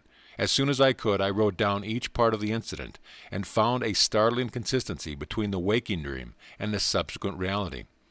Both women were elderly, gracious in manner, dressed all in gray, and out of breath from hurrying to catch a bus and missing it. Both wished to meet friends, who for some reason could not wait for them much longer, and both left my car within a space of a few blocks after successfully completing their contact with their friends. I am amazed, confounded, and elated. If there is no such thing as coincidence or accident, then I witnessed imagination becoming reality almost instantaneously. J.R.B. There is a moment in each day that Satan cannot find, nor can his watch friends find it. But the industrious find this moment, and it multiply. And when it once is found, it renovates every moment of the day if rightfully placed. From the first time I read Your Search, I have longed to experience a vision. Since you told us of the promise, this desire has been intensified. I want to tell you of my vision, which was a glorious answer to my prayer, but I am sure I would not have had this experience were it not for something that occurred 2 weeks ago. It was necessary for me to park my car some distance from the university building where I was scheduled to conduct my class. As I left my car, I was conscious of the stillness about me. The street was completely deserted, no one in sight. Suddenly I heard a most frightful, cursing voice. I looked toward the sound and saw a man brandishing a cane, yelling between vile words, "I'll kill you, I'll kill you." I continued on as he approached me, for at the moment I thought, now I can test what I profess to believe in. If I do believe we are one, the Father, this derelict, and I, no harm can come to me. At that moment I had no fear. Instead of seeing a man coming toward me, I felt a light. He stopped yelling, dropped his cane, and walked quietly as we passed with less than a foot between us. Having tested my faith at that moment, everything about me had seemed more alive than before. Flowers brighter and trees greener. I had a sense of peace and the oneness of life I had not known before. Last Friday I drove to our country home. Nothing was unusual about the day or evening. I worked on a manuscript and, not being tired, did not try to fall off to sleep until around 2 the following morning. Then I turned off the light and drifted into that floating sensation, not asleep but drowsy as I call it, half awake and half asleep. Often while in this state, lovely unknown faces float before me, but this morning the experience was different. A perfect face of a child came before me in profile, then it turned and smiled at me. It was glowing with light and seemed to fill my own head with light. I was aglow and excited and thought, this must be the Christos. But something within me, without sound, said, no, this is you. I feel I will never be the same again, and some day I may experience the promise. G.B. Our dreams will all be realized from the time that we know that imagining creates reality and act. But imagination seeks from us something much deeper and more fundamental than creating things. Nothing less indeed than the recognition of its own oneness with God. That what it does is, in reality, God himself doing it in and through man, who is all imagination. End of chapter. Chapter 15. The Promise. 4 Mystical Experiences. In all I have related thus far, with the exception of G.B.'s vision of the child, imagination was consciously exercised. Men and women create stage plays in their imagination, plays implying the fulfillment of their desires. Then, by imagining themselves participating in these dramas, they created that which their imaginal acts implied. This is the wise use of God's law. But no man is justified before God by the law. Many people are interested in imagination as a way of life, but are not at all interested in its framework of faith, a faith leading to the fulfillment of God's promise. I will rise up your son after you, who shall come forth from your body. I will be his father, and he shall be my son. 2 Samuel 7:12-14. The promise that God will bring forth from our body a son, who will be born, not of blood, nor of the will of the flesh, nor of the will of man, but of God, does not concern them. They want to know God's law, not his promise. However, this miraculous birth has been stated clearly as a must for all mankind from the earliest days of the Christian fellowship. You must be born from above. John 3:7. My purpose here is to state again and to state it in such a language, and with such reference to my own personal mystical experiences, that the reader will see that his birth from above is far more than a part of dispensable superstructure, that it is the sole purpose for God's creation. Specifically, my purpose in recording these 4 mystical experiences is to show what Jesus Christ, the faithful witness, the firstborn from the dead, was trying to say about this birth from above. How can men preach unless they are sent? Romans 10:15. Many years ago I was taken in spirit into a divine society, a society of men in whom God is awake. Though it may seem strange, the gods do truly meet. As I entered the society, the first to greet me was the embodiment of infinite might. His was a power unknown to mortals. I was then taken to meet infinite love. He asked me, "What is the greatest thing in the world?" I answered him in the words of Paul, "Faith, hope, and love. These 3, but the greatest of these is love." At that moment he embraced me, and our bodies fused and became one body. I was knit to him, and loved him as my own soul. The words "love of God," so often a mere phrase, were now a reality with a tremendous meaning. Nothing ever imagined by man could be compared with this love which man feels through his union with love. The most intimate relationship on earth is like living in separate cells compared with this union. While I was in this state of supreme delight, a voice from outer space shouted, "Down with the blue bloods!" At this blast I found myself standing before the one who had first greeted me, he who embodied infinite might. He looked into my eyes, and without the use of words or mouth, I heard what he told me, time to act. I was suddenly whisked out of the divine society and returned to earth. I was tormented by my limitations of understanding, but I knew that on that day the divine society had chosen me as a companion, and sent me to preach Christ, God's promise to man. My mystical experience had brought me to accept literally the saying that all the world's a stage, and to believe that God plays all the parts. The purpose of the play? To transform man, the created, into God, the Creator. God loved man, His created, and became man in faith, that this act of self-commission would transform man, the created, into God, the Creator. The play begins with the crucifixion of God on man, as man, and ends with the resurrection of man, as God. God becomes as we are, that we may be as He is. God becomes man, that man may become first a living being, and secondly, a life-giving spirit. I have been crucified with Christ. It is no longer I who live, but Christ who lives in me. And the life I now live in the flesh, I live by faith in the Son of God, who loved me and gave Himself to me. Galatians 2:20. God took up Himself the form of man and became obedient unto death, even death on the cross of man, and is crucified on Golgotha, the skull of man. God Himself enters death's door, the human skull, and lies down in the grave of man, to make man a living being. God's mercy turned death into sleep. Then began the prodigious and unthinkable metamorphosis of man, the transformation of man into God.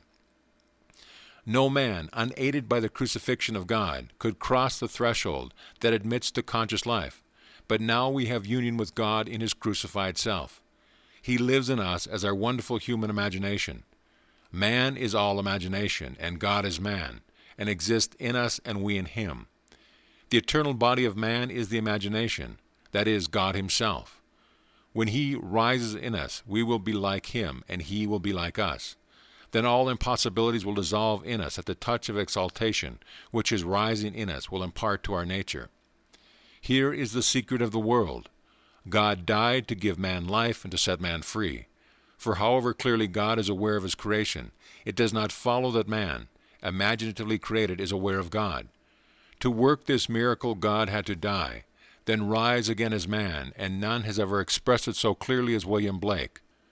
Blake says, or rather has Jesus say, "Unless I die, thou canst not live, but if I die, I shall arise again, and thou with me.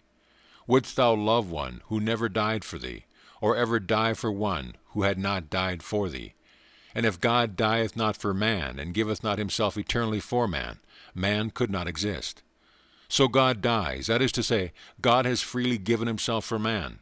Deliberately, He has become man and has forgotten that He is God, in the hope that man, thus created, will eventually rise as God. God has so completely offered His own self for man that He cries out on the cross of man, my God, why hast thou forsaken me?" He has completely forgotten that he is God. But after God rises in one man, the man will say to his brothers, "Why stand we here trembling around, calling on God for help, and not ourselves in whom God dwells?" The first man that has been raised from the dead is known as Jesus Christ, the first fruits of those who have fallen asleep, the firstborn of the dead. For man died, now by a man has come also the resurrection of the dead. Jesus Christ resurrects his dead father by becoming his father. In Adam, the universal man, God sleeps. In Jesus Christ, the individualized God, God wakes. In waking, man the created has become God, the creator, and can truly say, "Before the world was, I am." Just as God in his love for man so completely identified himself with man that he forgot that he was God, so man in his love for God must so completely identify himself with God that he lives the life of God, that is, imaginatively. God's play which transformed man into God is revealed to us in the Bible. It is completely consistent in imagery and symbolism. The New Testament is hid in the Old Testament, and the Old is manifested in the New. The Bible is a vision of God's law and his promise. It was never intended to teach history, but rather to lead man in faith through the furnaces of affliction to the fulfillment of God's promise, to rouse man from his profound sleep and to awaken him as God. Its characters live not in the past, but in an imaginative eternity. They are personifications of the eternal spiritual states of the soul. They mark man's journey through eternal death and his awakening to eternal life. The Old Testament tells us of God's promise. The New Testament tells us not how this promise was fulfilled, but how it is fulfilled. The central theme of the Bible is the direct, individual, mystical experience of the birth of the child, that child of whom the prophet spoke. "To us a child is born, to us a son is given, and the government will be upon his shoulder, and his name will be called Wonderful Counselor, Mighty God, Everlasting Father, Prince of Peace. Of the increase of his government and peace there will be no end." Isaiah 9:6-7. When the child is revealed to us, we see it, we experience it, and the response to this revelation can be stated in the words of Job. "I have heard of thee by the hearing of the ear, but now my eye sees thee." The story of the Incarnation is not fable, allegory, or some carefully contrived fiction to enslave the minds of men, but mystical fact. It is a personal, mystical experience of the birth of oneself, out of one's own skull, symbolized in the birth of a child, wrapped in swaddling clothes and lying on the floor. There is a distinction between hearing of this birth of a child from one's own skull, a birth which no scientist or historian could ever possibly explain, and actually experiencing the birth, holding in your own hands and seeing with your own eyes this miraculous child, a child born from above out of your own skull, a birth contrary to the laws of nature. The question as it is posed in the Old Testament, "Ask now and see, can a male bear a child? Why then do I see every man with his hands delivering himself like a woman in labor? Why has every face turned pale?" The Hebrew word chalitz, mistranslated loins, means to draw out, to deliver, to withdraw self. The drawing of oneself out of one's own skull was exactly what a prophet foresaw as a necessary birth from above, a birth giving man entrance into the kingdom of God, and reflective perception on the highest levels of being. Throughout the ages, deep calls to deep, rouse thyself. Why sleepest thou, O Lord? Awake. The event as it is recorded in the Gospel actually takes place in man, but of that day and that hour when the time will come for the individual to be delivered, no one knows but the Father. Do not marvel that I said to you, you must be born from above. The wind blows where it wills, and you hear the sound of it, but you do not know whence it comes or whither it goes. So it is with every one who is born of the Spirit. John 3:7-8. This revelation in the Gospel of John is true. Here is my experience of this birth from above. Like Paul, I did not receive it from man, nor was I taught it. It came through the actual mystical experience of being born from above. None can speak truly of this mystical birth from above but one who has experienced it. I had no idea that this birth from above was literally true. Who, before the experience, could believe that the child, the wonderful Counselor, the mighty God, the everlasting Father, the Prince of Peace, was inwoven in his own skull? Who, before the experience, would understand that his Maker, in his husband, and the Lord of hosts, is his name? Who would believe that the Creator went unto his own creation, man, and knew it to be himself, and that this entrance into the skull of man, this union of God and man, resulted in the birth of a son out of the skull of man, which birth gave to that man eternal life and union with his Creator forever? If I now tell what I experienced tonight, I do not impose any ideas on others, but that I may give hope to those who, like Nicodemus, wonder how can a man be born when he is old? How can he enter a second time into his mother's womb and be born? How can this be? This is how it happened to me. Therefore I will now write the vision, and make it plain upon tablets, so he may run who reads it. For still the vision awaits its time. It hastens to an end, it will not lie. If it seems slow, wait for it, it will surely come. It will not delay. Behold, he whose soul is not upright in him shall fail, but the righteous shall live by his faith. In the early hours of the morning of July 20th, 1959, in the city of San Francisco, a heavenly dream in which the arch flourished was suddenly interrupted by the most intense vibration centered at the base of my skull. Then a drama, as real as those I experience when I am fully awake, began to unfold. I awoke from a dream to find myself completely entombed within my skull. I tried to force my way out through its base. Something gave way and I felt myself move head downward through the base of my skull. I squeezed myself out inch by inch. When I was almost out, I held what I took to be the floor of the bed and pulled the remaining portion of me out of my skull. There on the floor I lay for a few seconds. Then I rose and looked at my body at the bed. It was pale of face, lying on its back, and tossing from side to side like one in recovery from a great ordeal.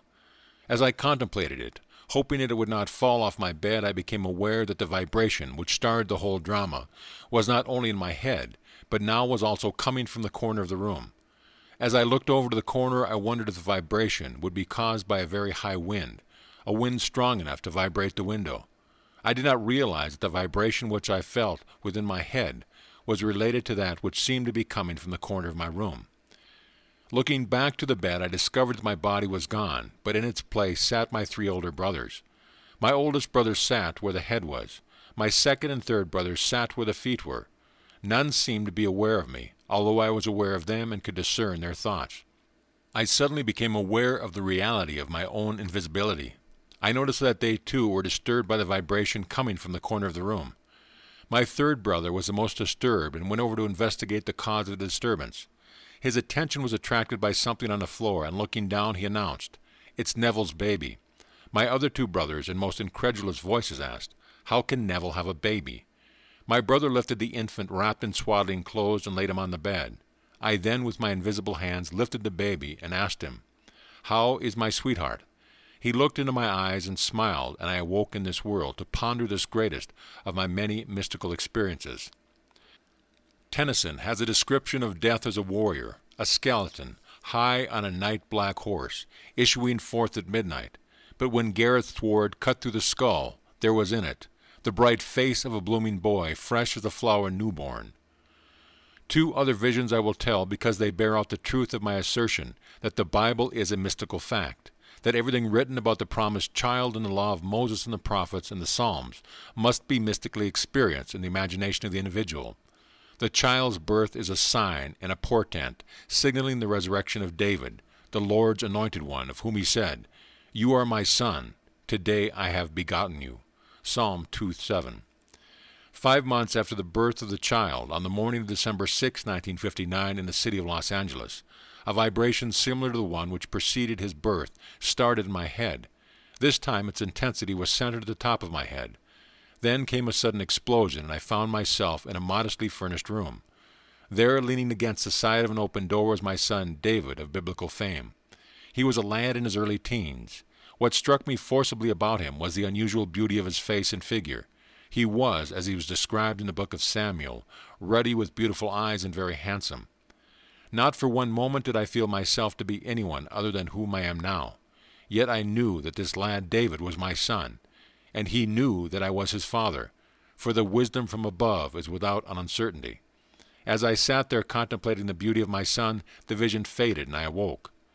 I and the children whom the Lord hath given me are signs and portents in Israel from the Lord of hosts, who dwells on Mount Zion.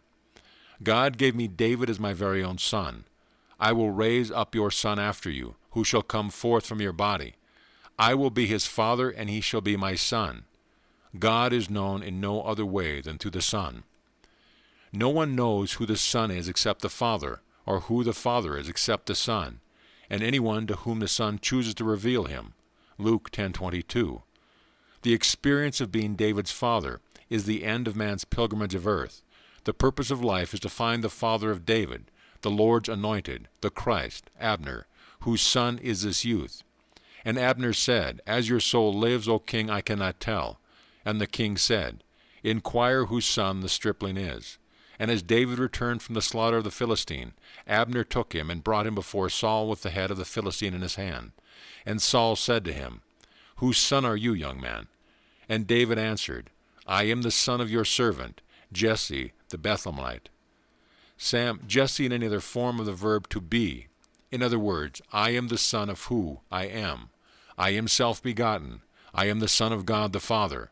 I and my Father are one. I am the image of the invisible God. He who has seen me has seen the Father. Whose son is not about David, but about David's father, whom the king had promised, to make free in Israel. Note, in all these passages, the king's inquiry is not about David, but about David's father. I have found David, my servant.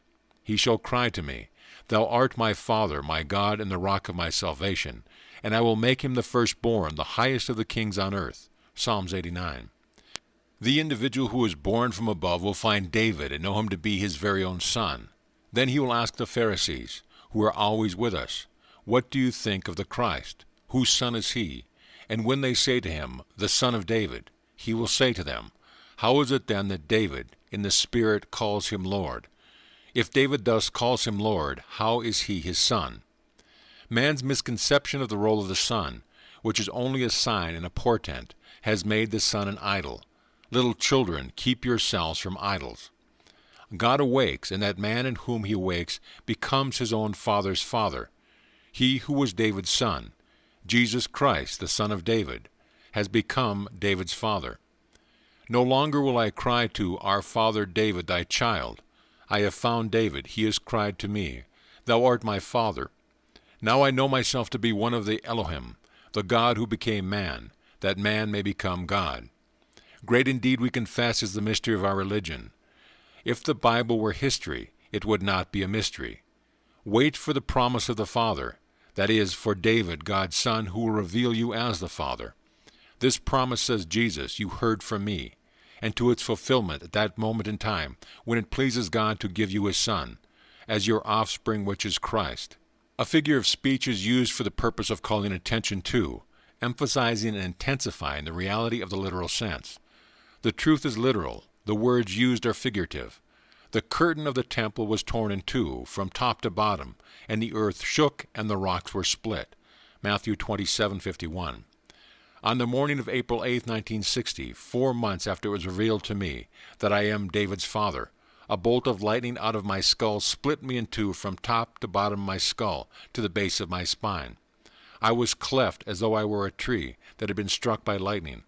Then I felt and saw myself as a golden liquid light moving up my spine in a serpentine motion. As I entered my skull, it vibrated like an earthquake. Every word of God proves true. He is a shield to those who take refuge in him. Do not add to his words, lest he rebuke you, and you be found a liar. And as Moses lifted up the serpent in the wilderness, so must the Son of Man be lifted up. John 3:14. These mystical experiences will help to rescue the Bible from the externals of history, persons and events, and to restore it to its real significance in the life of man. Scripture must be fulfilled in us. God's promise will be fulfilled. You will have these experiences, and you shall be my witness in Jerusalem, and in all Judea, and Samaria, and to the end of the earth. Acts 1:8. The widening circle, Jerusalem, Judea, Samaria, the end of the earth, is God's plan. The promise is still maturing to its time, its appointed time, but how long, vast and severe, the trials are you find David your son, who will reveal you as God. The Father were long to tell, but it hastens to the end. It will not fail. So wait, for there will be no postponement. Is anything too wonderful for the Lord? At the appointed time I will return to you, in the spring, and Sarah shall have a son. Genesis 18:14. End of chapter. End of book. This audio presentation of The Law and the Promise by Neville Goddard has been brought to you by AudioEnlightenment.com and has been recorded for the exclusive use of Audio Enlightenment members only. If you have received this audio from any website other than our own, please visit our website and let us know at your convenience.